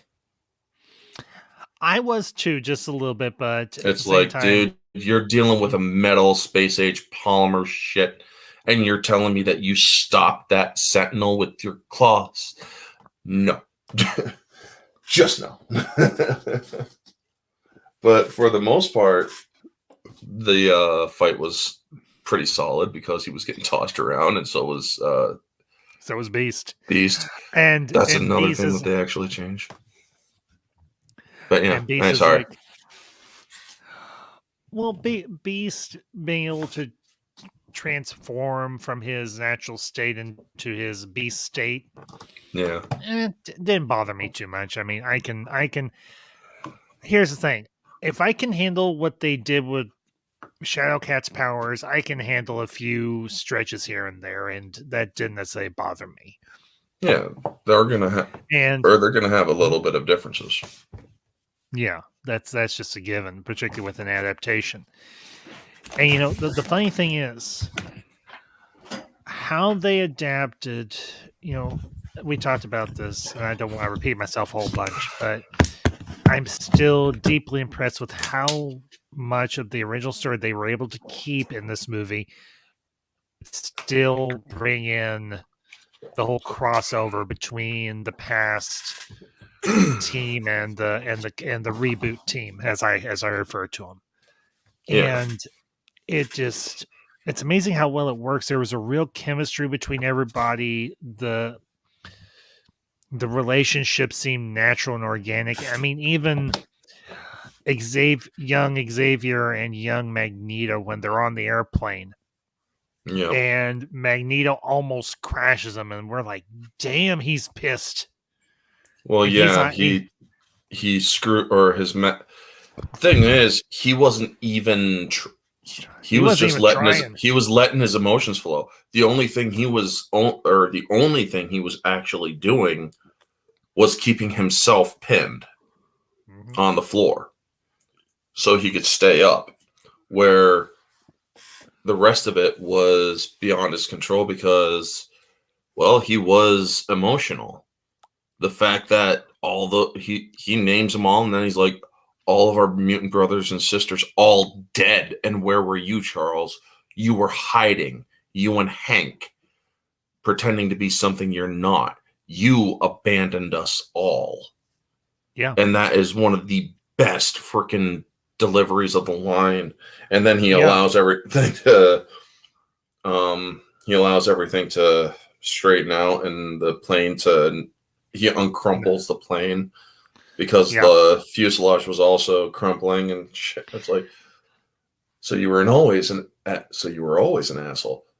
I guess we're best buddies in the future. Spent a lot of years trying to take you down, pal. How's that go for you? You're like me. You're a survivor. And then the best line ever. You gonna clean that shit up? You gonna clean that shit up? Mm-hmm.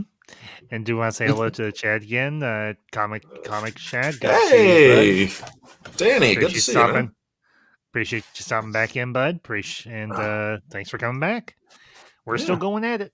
So, yeah, honestly, when Eric is listing off, he's Emma, Azazel, yep, Raven, Banshee. Banshee. Yeah, Banshee. Raven's not dead yet. No, Raven's not dead.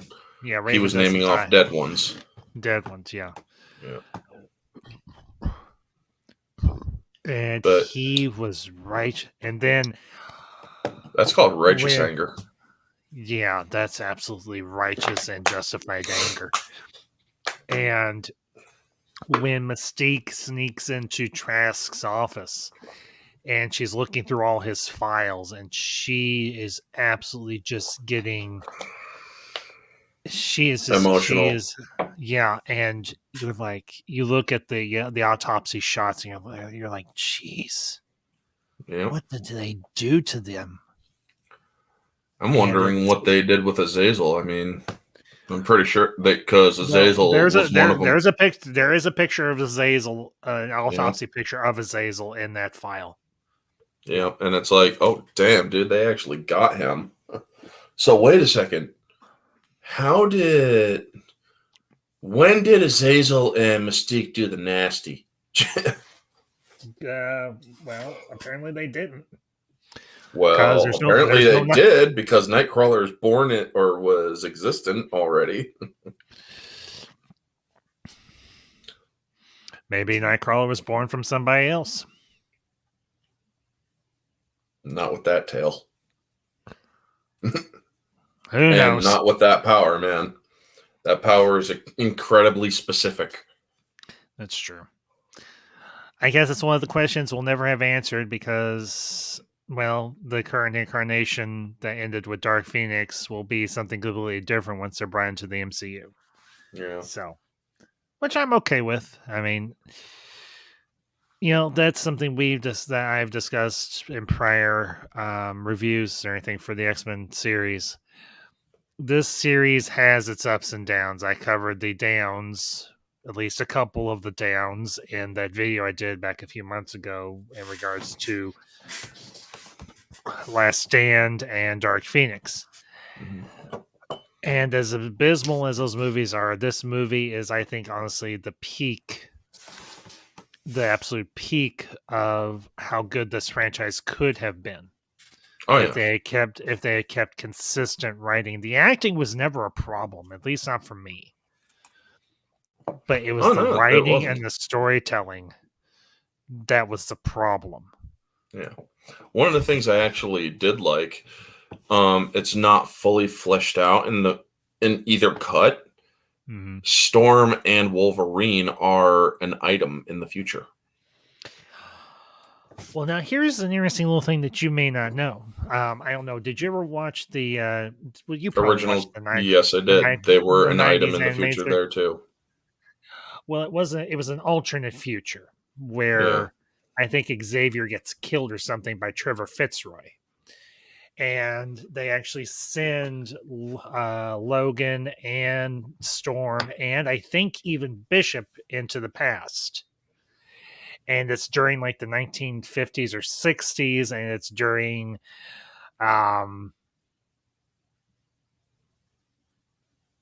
two characters of color, Yeah.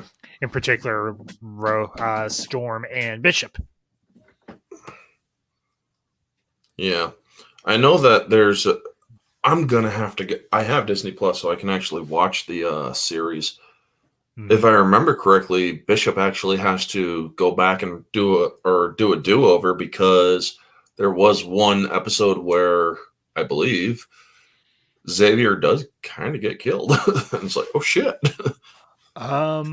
Yes, and there's also there's another one where the X-Men actually get killed by Apocalypse. Yeah, it was during the Apocalypse reign. And that's when actually no, it was a 2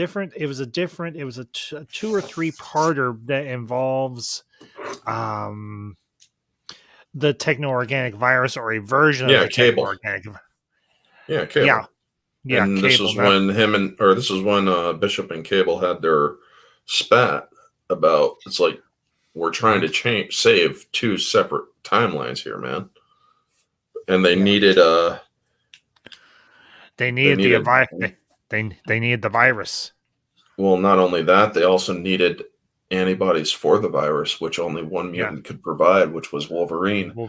Yeah. And Senator Kelly in the show was the one who was spreading the damn virus and blaming mutants for it. And then he hits Wolverine with it, and he's like, no, you got to let him or you have to let him have this or fight the virus.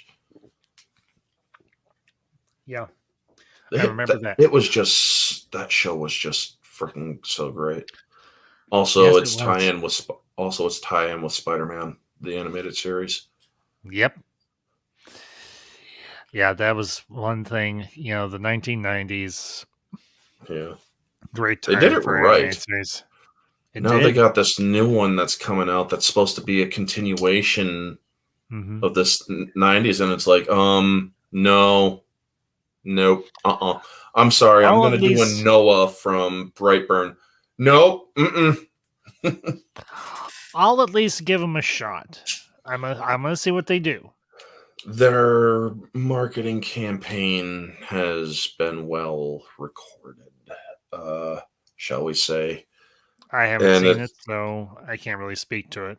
Yeah, well, I have, sadly, and they're going to push the IDP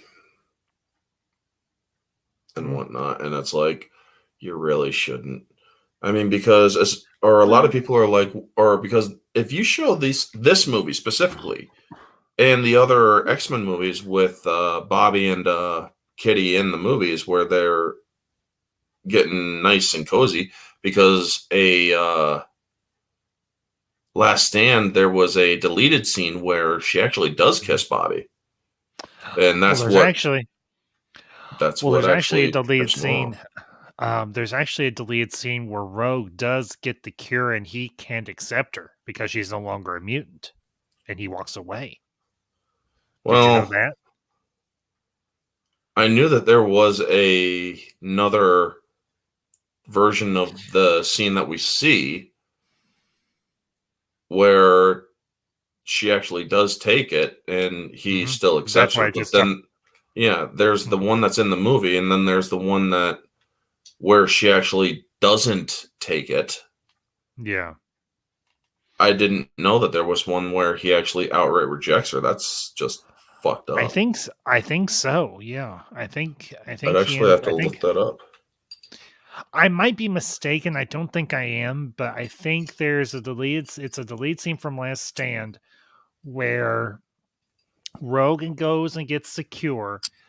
She comes back and she's like, I had to have a normal life, and Bobby ends up walking away from her, if I remember correctly. I don't know, but there is one that they did want to show where they kiss, and I then think I they remember that one too. show off or behind the bushes. There's a leech there, and it's like, oh, okay, well, that's the reason why he didn't or she didn't kill him. So, but going back to the whole relationship between Iceman and Kitty, a lot of people nowadays only know from the comics that Iceman's gay and whatnot. And it's like, here's the thing: they never should have made Iceman gay, No. because that was simply and quite horrifically. I mean, if you think about the act itself, that is It a it complete. doesn't make any sense because for Well, the longest time we've always assumed we've always been under the assumption that Bobby Drake was heterosexual. he That's was. Jean Grey literally violated his mind and turned him into I believe, either gay or bisexual. And it's like, I don't you remember do that. realize how evil of an act that is, right, people? I That don't even or remember that. Lethal covered it on his Oh, channel, because okay. he's also Oh, okay. he's a comic buff, and it's like It's been a while since Jean I've read the Grey comic. freaking Jean Grey is the reason why or Bobby is gay in the comics. She literally goes into his mind and makes him gay. That's And weird. it's like, Why in the world did she do that? I That don't don't make a lick of sense. remember the reason, but that is how it happens, from according to Lethal and his sources and the comic, apparently. Okay. But yeah, it's like, yeah. But one of the things I do like or getting back to Days of Future Past is how has to get, or they're at the summit. They're trying to stop. Raven. Trask Raven. and Raven, and he sees Stryker. Oh, and yeah.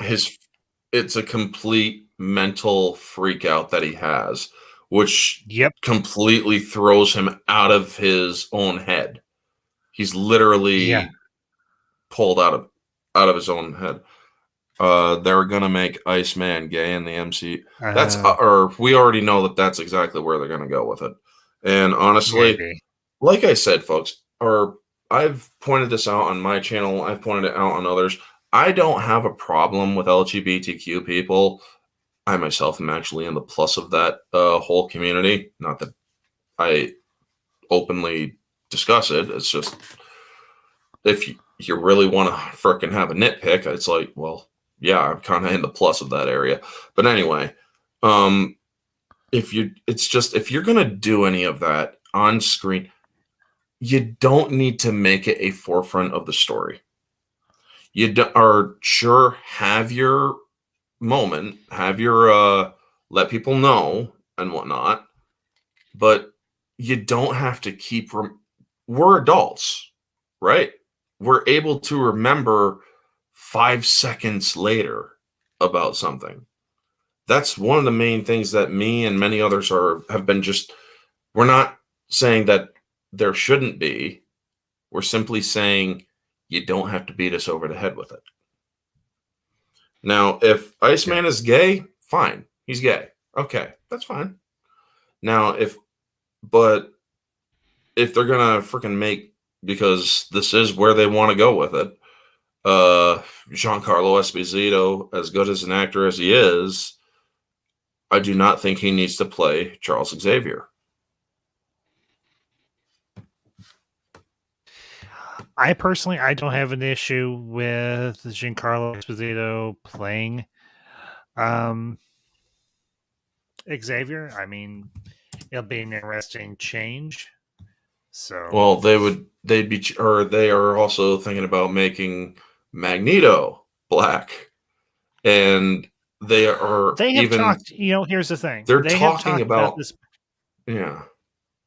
They've talked about this before, because the thing you have to remember, at least to a degree, the characters of Xavier and Magneto or Eric Lyncher are based on, to a degree, the real life figures of Martin Luther King Jr. and Malcolm X.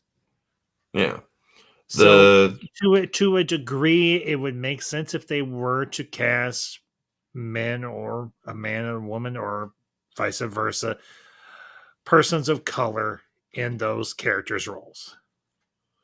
So, except that Eric Lyncher, with a name like Lyncher, which is clearly Polish.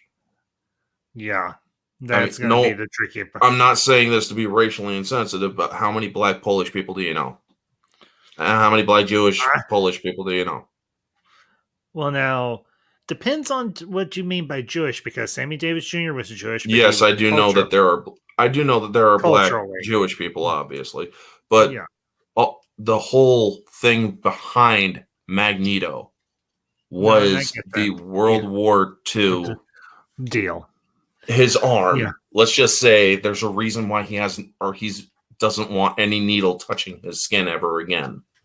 Yeah, I have been mocked, my dear, and believe me when I tell you, no needle will ever touch my skin again. And I did that in his voice. And you did a pretty good job. Well, of course, I can do his voice very well. Well, of course, anyway, it's Glenn Powell. I don't even know who that is. Hangman, whoever that is. Glenn Powell. I know the name. I just can't put a face to it right now because I believe I've seen Glenn Powell in a movie recently, which wasn't it? One Halloween? No, Glenn Powell. I believe. Yeah, Glenn Powell is in Top Gun Maverick. I believe he played. Hangman. Yeah, Hangman. Yeah. Marcus, Hangman from frickin' Maverick, duh. But honestly, that would be a good cast. He's got the look. Down. It's funny because we've been talking about the adaptation of Days of Future Past, and we've been talking about the changes that they made for this movie. Mm-hmm. And here we are, we're talking about them making changes to characters, established characters that we all know, we've known for varying degrees for decades. Many years, we didn't have a huge problem with the adaptations, the changes they made for this adaptation of Days of Future Past. No, it was purely from an entertainment perspective. And I would make the argument that maybe we should. I'm not saying you have to. I'm not saying anybody else in the chat has to. Anybody that watching this hour, watches this on the replay has to. I think at times have become so hypersensitive to changes that are made due to the perception of it being a matter of a racial casting or a gender casting or even a second identity casting. Identity politics for sure, basically. Now, when maybe we should look at this purely from the standpoint of, can this potentially benefit the story they're trying to tell? And yes, I do agree that there could be a point to it. And like I said, if you're going to do something like that, that's fine. The only problem is don't beat people over the head with it. Don't shove it in their face. And I agree. Wholeheartedly agree. Because everybody loves to go after a lot of people like me. I've been called sexist. I've been called racist. I've been called all that stuff. It's like, exactly, can you name a point where I've ever shown outright overt sexism or racism? One of my top 5 movies, just to make myself clear, is A League of Their Own. For very personal reasons, I've actually met a woman who was in the Women's Professional Baseball League. Her name was Dolly Nemec. But, cool. I mean, truly, me and Ambassador, we get along. We have our differences and whatnot. And yes, he is actually, or what he says is correct. People have become hypersensitive to it, but to the converse of the reason why people have become so hypersensitive is because Hollywood has taken a lot of stances of having to push it right in everybody's face, and look what's been going on. Now, there are movies that I have defended that a lot of people are claiming are well, IDP heavy. Identity politics is IDP, folks. Yeah. But that's a discussion for another time. We should. We keep on sidetracking. I'm sorry. No, it's okay, because here's the thing. This movie, I think unintentionally to varying degrees, does have a theme of identity politics in it. Somewhat. Well, it's actually built in, though.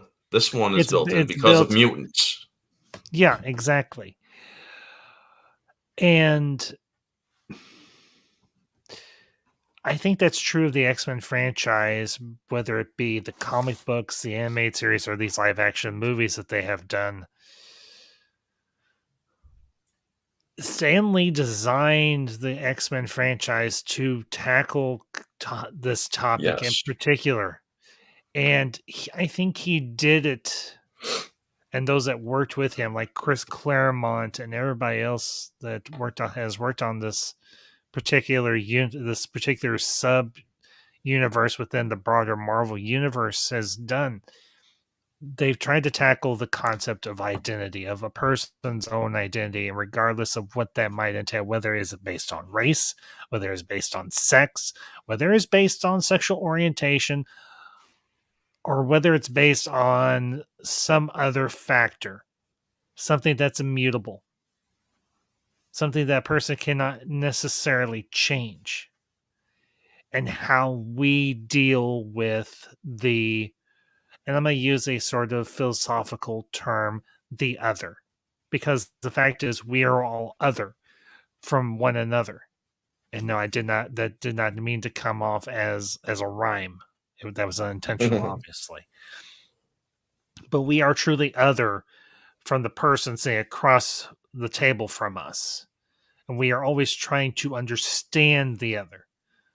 And the problem sometimes is we can't always understand the other because there is going to be something in their experience that is different from ours and is going to create a disconnect. But the question is there more there that is similar than what causes the disconnect? And what the mutants are having to deal with is the fact that they have these abilities that they were born with that they cannot change. It's part of their identity. It's part of their identity. And I think what we saw, at least in the first couple of films, I will even say it in Apocalypse as well. I know people have their issues with Apocalypse, and we will discuss it here in a week or so when I review Apocalypse. I've got to rewatch it. It's been a while since I've seen it. But I think it's also something that is also tackled in Apocalypse, and you can say to varying degrees how well it is handled and how well it might have been mishandled. But these individuals have been born, and particularly with Rogue, with abilities that isolate them from everyone else around them, even from their own fellow mutants. Because those other mutants have had different experiences than they have. I mean, look at Mystique in this movie. She went from a seemingly innocent young girl to a I don't want to say middle-aged, but a young adult woman. And look where she is. Slower anyway, so yeah, that's true too. But look at where she is at this point, from First Class to Days of Future Past. She's completely driven. She's completely determined. She's completely focused. She's been radicalized. She has been radicalized by Magneto. Yeah, and the old Magneto even admits this. Yep, I put her on a path, a darker path. Darker than what he was doing. And she is even isolated. And I love this line. I know it's a bit on the nose, but when she's with the Vietnamese army Yeah. colonel, and she's like, when she transforms and everything, she's like, "What's the matter, baby? Don't you like me this way?" Yeah, it's like, I don't I look good love like that. this? I absolutely love that line. Mm-hmm. I do. Because, yeah, she's essentially saying, you should accept me in all ways. So, yeah. And, Simon Kinberg has his issues as a writer and as a director. I acknowledge that. But somehow in this movie, he nailed it. And when we were watching the credits the other night after we got done watching Days, I was like, Kinberg worked on this, and it turned out this good. What the hell happened? How did he go through? How many scenes did they have in the theatrical for the after credit? The only one they had was the teaser for X-Men Apocalypse. That was it. Okay, so there is a second one with the road cut. Oh, okay. We all know that Magneto is in that prison in the Pentagon. Trask is then put in the very same prison, and his hair and his beard are all over. He looks like a miniature caveman. I didn't know that. Yeah, it really is so good, because there is a deleted scene where Nixon is pissed off about everything after everything is said and done, and Mystique has gone her separate ways. He's like, we cannot allow this to get too far out. Take Trask into custody. He tells his Secret Service advisor, he's like, take Trask into custody. He basically Nixon throws Trask under the bus. Well, it is partially Trask. It is the majority Trask's indeed fault. His fault. Yeah, it is indeed his fault. But but Trask didn't put metal in the mutants, because you also see him examining one of his Sentinels, and he's reaching in and he pulls out a bunch of metal, and it's like, oh shit! So that's why. I mean, we all knew, but him figuring it out for himself, it's like, oh no, there's no way I'm getting away. And you have to admit the big final confrontation for this movie. Seeing Magneto in the middle of Redskin Field, or whatever it's called back then, yeah, ripping it up by its foundations and just dragging it. You just see him. Okay, I'm gonna say this. That scene is more badass than when Magneto moved the Golden Gate Bridge. Exactly. That's actually something that they had to up the ante with, because it's like, okay, he ripped out the Golden Gate Bridge with exactly enough length to get to the island and to the land. Where in this one, that's like, we've got to now do something that's even better, bigger. So we'll take the whole damn stadium and drop it right around the White House. How did they get that damn thing out of there? It's like, so how do they get that? How do you get a baseball stadium from, I mean, honestly, I say keep the stadium there, because now you have that added extra security for the White House. Yeah, but unfortunately, it rim-wrecks everything else around him. Yeah, true.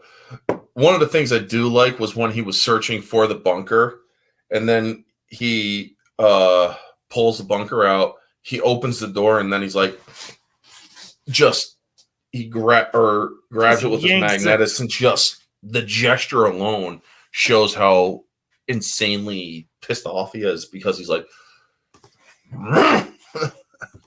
I mean, I've seen that in other mediums with telekinetic powers and whatnot.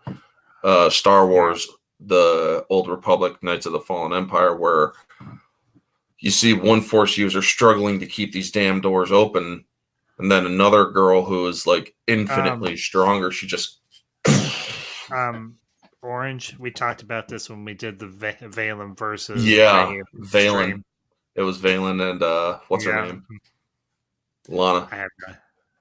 I have no idea. You would know this. All I know is about Valen. But yeah, I mean, when you're or that's actually something that actors really got to get into their own head with. When you're dealing with powers that you don't really have, you got to be able to visualize it. You got to visualize it. You got to act it out, and you can't get self-conscious about it. Me, if I ever am doing all the cool stuff like pretending and whatnot, if somebody else walks in, I'm back to normal. It's like I'm not doing anything. I'm just gonna walk in. I'm just being myself. I'm just not doing anything. And because I got caught one time, they're like, "What the hell are you doing?" I'm like, "I am having a seizure." And they're like, "What?" And they're like, I'm like, "Oh, shut up, leave me alone." But I did say that one time. It's like, I am having a seizure, and they're like, "What?" Yeah, one thing that. Yeah. Go ahead. No, you go ahead. Okay. One thing, as we were watching, me and the missus were watching this the other night. The scene when they're at the summit and Trask calls all the military leaders from around the world for the illegal cell, yeah, and you're like, is he gonna figure out that one of them isn't a mutant? It's almost like a ticking clock. It's like a bomb. When's he gonna figure it out? Yeah. And then the little device starts to go off.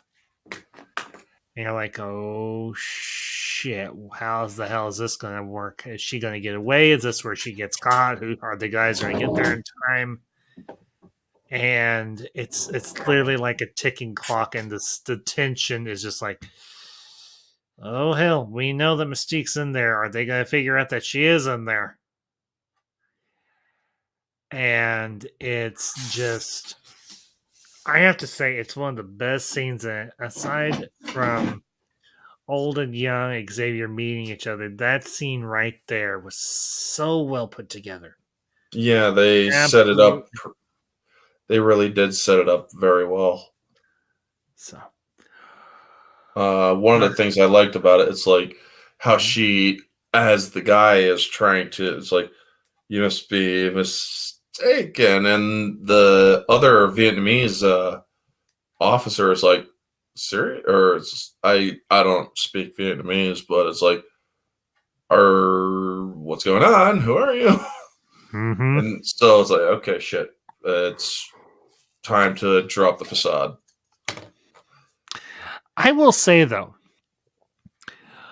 Mystique's fighting style is actually rather interesting because I can't quite place it. I think it's like almost an adaptation of several different martial arts and grappling techniques, but somehow she makes it look so damn effortless. And we know that Jennifer Lawrence isn't necessarily known for her fighting prowess per se. Yeah, obviously it was a body double and everything, but I will say that double did a damn good job. Oh yeah, very much. One of the styles, which is very much apparent, being a martial artist, I can spot a little bit of it, is capoeira. The way that she allows her movements, she stays in motion. Also, she uses her whole body as leverage and whatnot. She uses, another is Taekwondo, where she's using a lot of kicks, and where she is, but yes, you do see that it's a lot of footwork and body work. One of the best Mystique scenes ever was in X2, X-Men United, where she goes in place of Wolverine and is like, one thing I know better than anyone is my own work. Seal the doors, shoot it.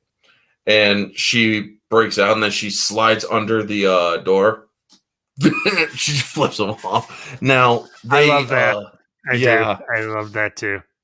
It's like, that is just so freaking great.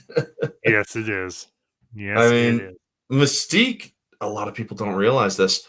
Mystique can, or is one of the, like, literally one of the most dangerous mutants out there. She can, if she wants to, she can actually enhance herself by turning, or she can turn into almost anything.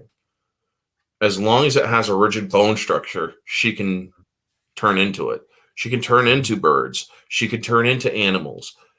She doesn't necessarily like to because it is a little bit more painful, but she is able to. Also, she also has to be careful with how she morphs her body because, as we all learned in X-Men 1, when she was fighting Wolverine and Wolverine slices off her claws, that's actually a part of her body. Those are like 3 extended fingers. Her power, that might be the case. Yeah, her power, because also when he stabs her and when she's changing back, you see the claws turn into fingers and recede into her body or into her hand. It's essentially just 3 added fingers just morphed. But she is one of the biggest focuses in this movie, and her powers really are something that is insane because she can make herself look like she's wearing a helmet, like she does or at the end when you last see her. What if she takes off that helmet? It's like, are you taking off your own scalp, or how does that work? We don't know, and that's okay. I will say, the whole idea of them, this will be played out obviously in X-Men Apocalypse as well. The whole mission to redeem Mystique, to save Mystique, to keep her from turning into the villain that we see in the original timeline. And I do want to touch on this before we start to wrap up. There's one other point I want to bring up.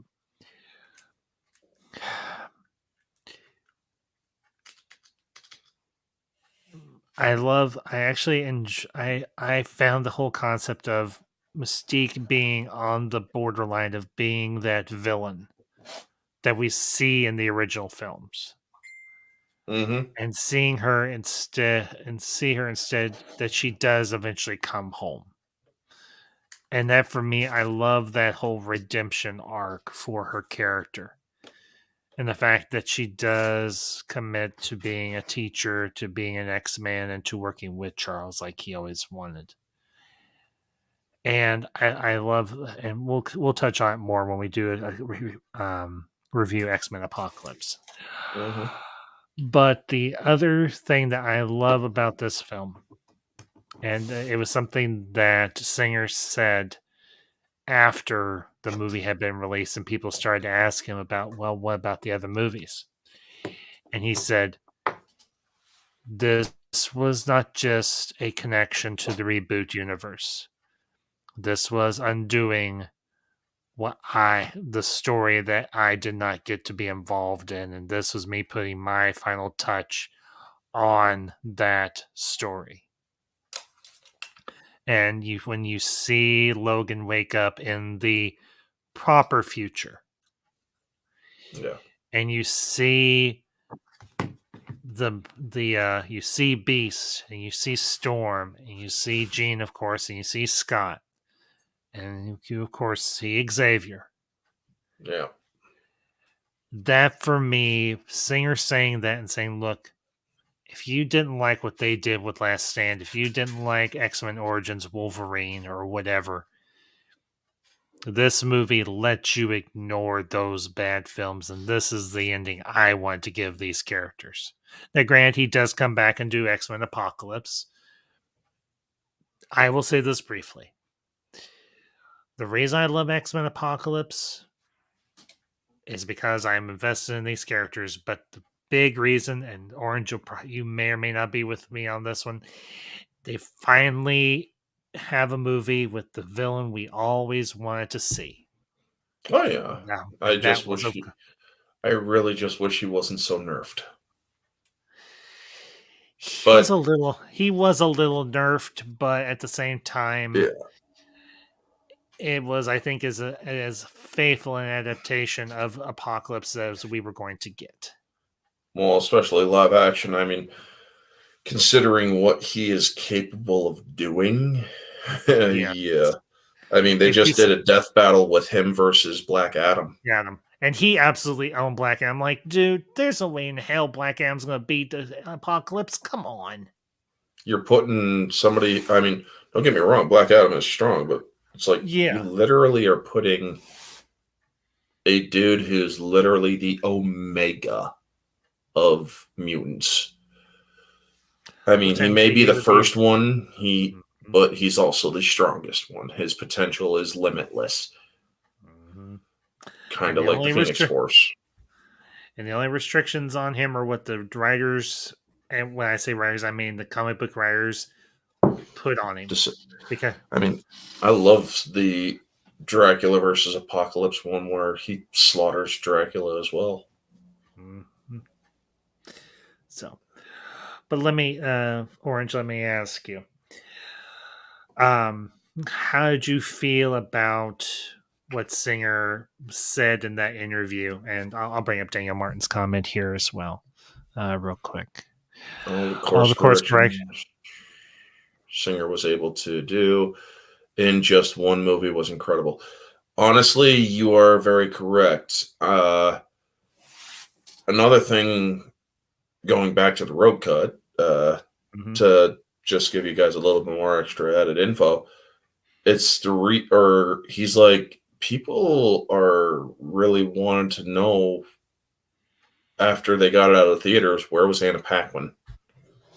Where was Rogue? Why wasn't she in? And so he kind of leaked it out that there was a road cut, and he's like, everybody's like, well, show us the road cut. And one of the things is his road cut actually does a good job at enhancing the corrections. What he said, where he was erasing the mistakes that were made without him, true, that is a subjective take, but it's also not exactly wrong, because the stuff that they did without him kind of retconned a lot of the stuff that was in there.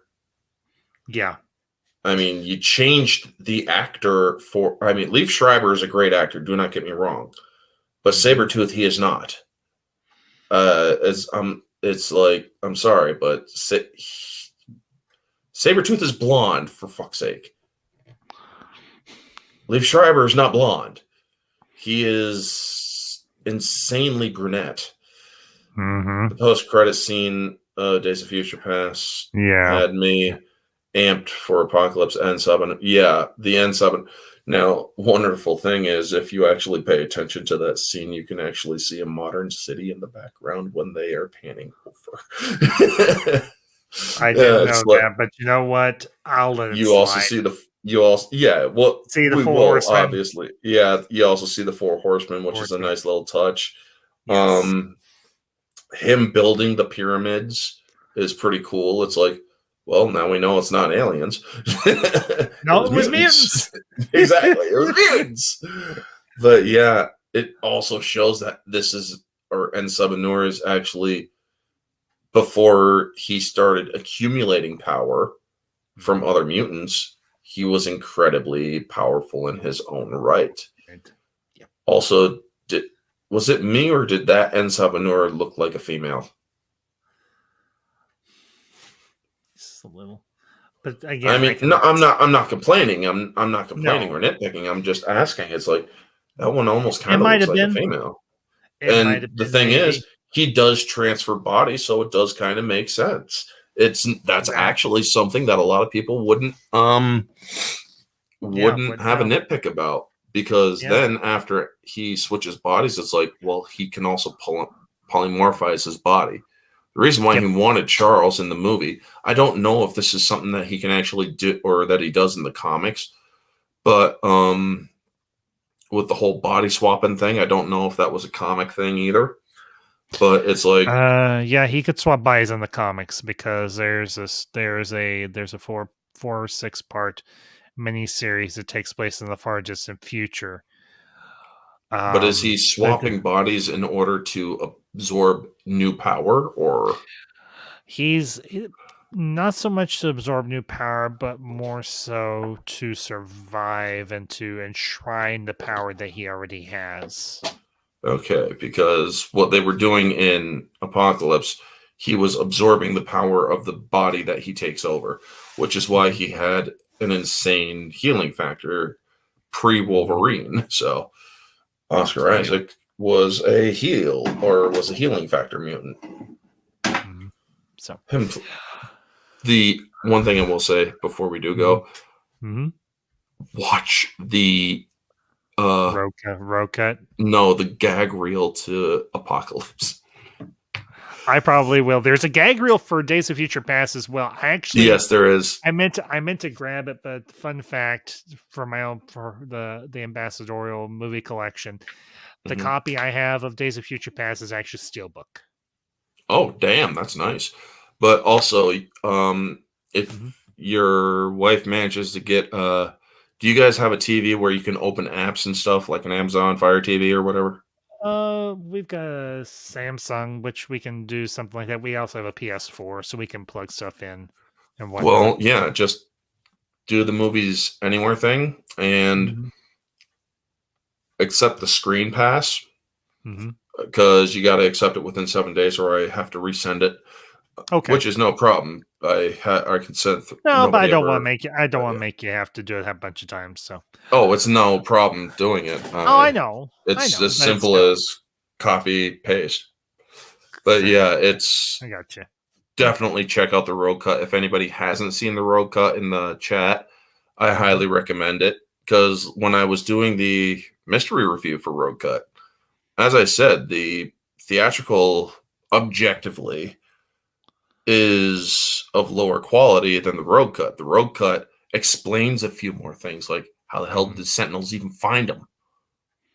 Yeah. And, well, the road cut actually answers that. So, yeah, there's definitely some pretty cool things that you definitely want to check out with the road cut.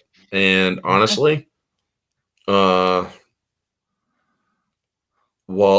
did like Madam Ambassador describing the whole Hugh Jackman thing of him getting up naked. Funny story about him. You've seen the movie Swordfish. Yes. Guess who was under that table during that scene of him hacking while getting the... His wife was under the table with the woman, basically saying, if they're playing the scene, I'm getting under this table. Okay. Well, hey. Props to Mrs. Jackman. Mad props to Mrs. Jackman. So exactly, man. But yeah, this movie is definitely a good movie. For me, like I said, it is in my top 20. It is by far not just a great comic book movie, but I think honestly a great movie just in its own right. So one of the things, or the what'd you think of the casting choice for Bishop? I liked him. I did. Even though he didn't say a whole lot, didn't get a chance to do a whole lot. The scenes that he was in, he did good. He did good. They extend it a little bit more, giving him more dialogue. He doesn't he doesn't approve of the plan at all. Oh, hold on. I just dropped my headphones. Okay. Damn thing slid right off. But yeah. But I was not aware of that. Okay. I am definitely gonna have to check out the road cut. So yeah. Most definitely. Enjoy it. I won't spoil any more of it for you. Okay. But anyways, folks, I think we are going to wrap up for the evening. I do want to thank, of course, Madam Ambassador. Glad to have her back after, like I said, a very long absence. And of course, my good friend, you know him, you love him, Orange Hat Reviews. As I mentioned earlier on, me and the Madam Ambassador will be over on Orange Hat's channel Wednesday night, 8:30 Central, 8:30 Central Time, 7:30.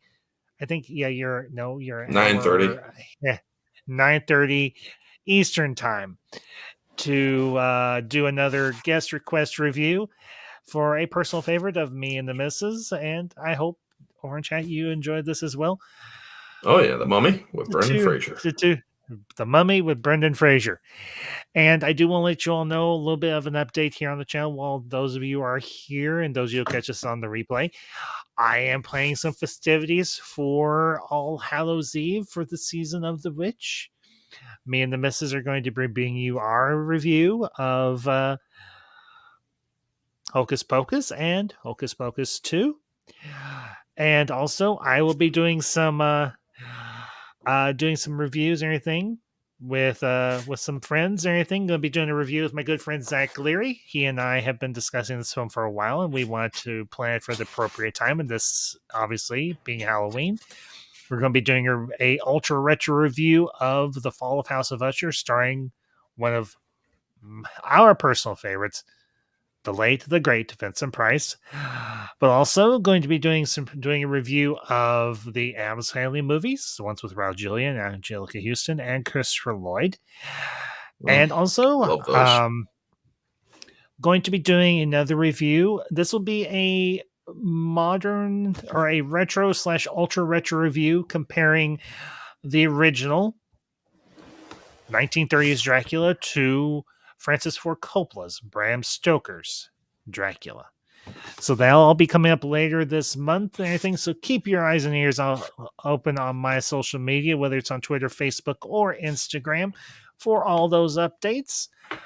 But again, thank you all who tuned in tonight. Again, leave your comments down below with anything me, the missus, and Orange discuss in terms of Days of Future Past. Did you love it? Did you think it was as grand and glorious as we did, or did you think it was just okay? And of course, if you are not subscribed to the Ambassadorial Wing or to Orange Hat Reviews, I highly encourage you, both for myself and for him, hit that subscribe button, because we do our best here to bring you good content, positive content, good discussion, insightful, but also fun. And the same is true of Orange Hat as well. But that all being said, folks, have a great Saturday evening, have a great weekend, and have hopefully a good week. We will see you all next time. Stay ambassadorial. And until next time, these are the ambassadors. Signing off.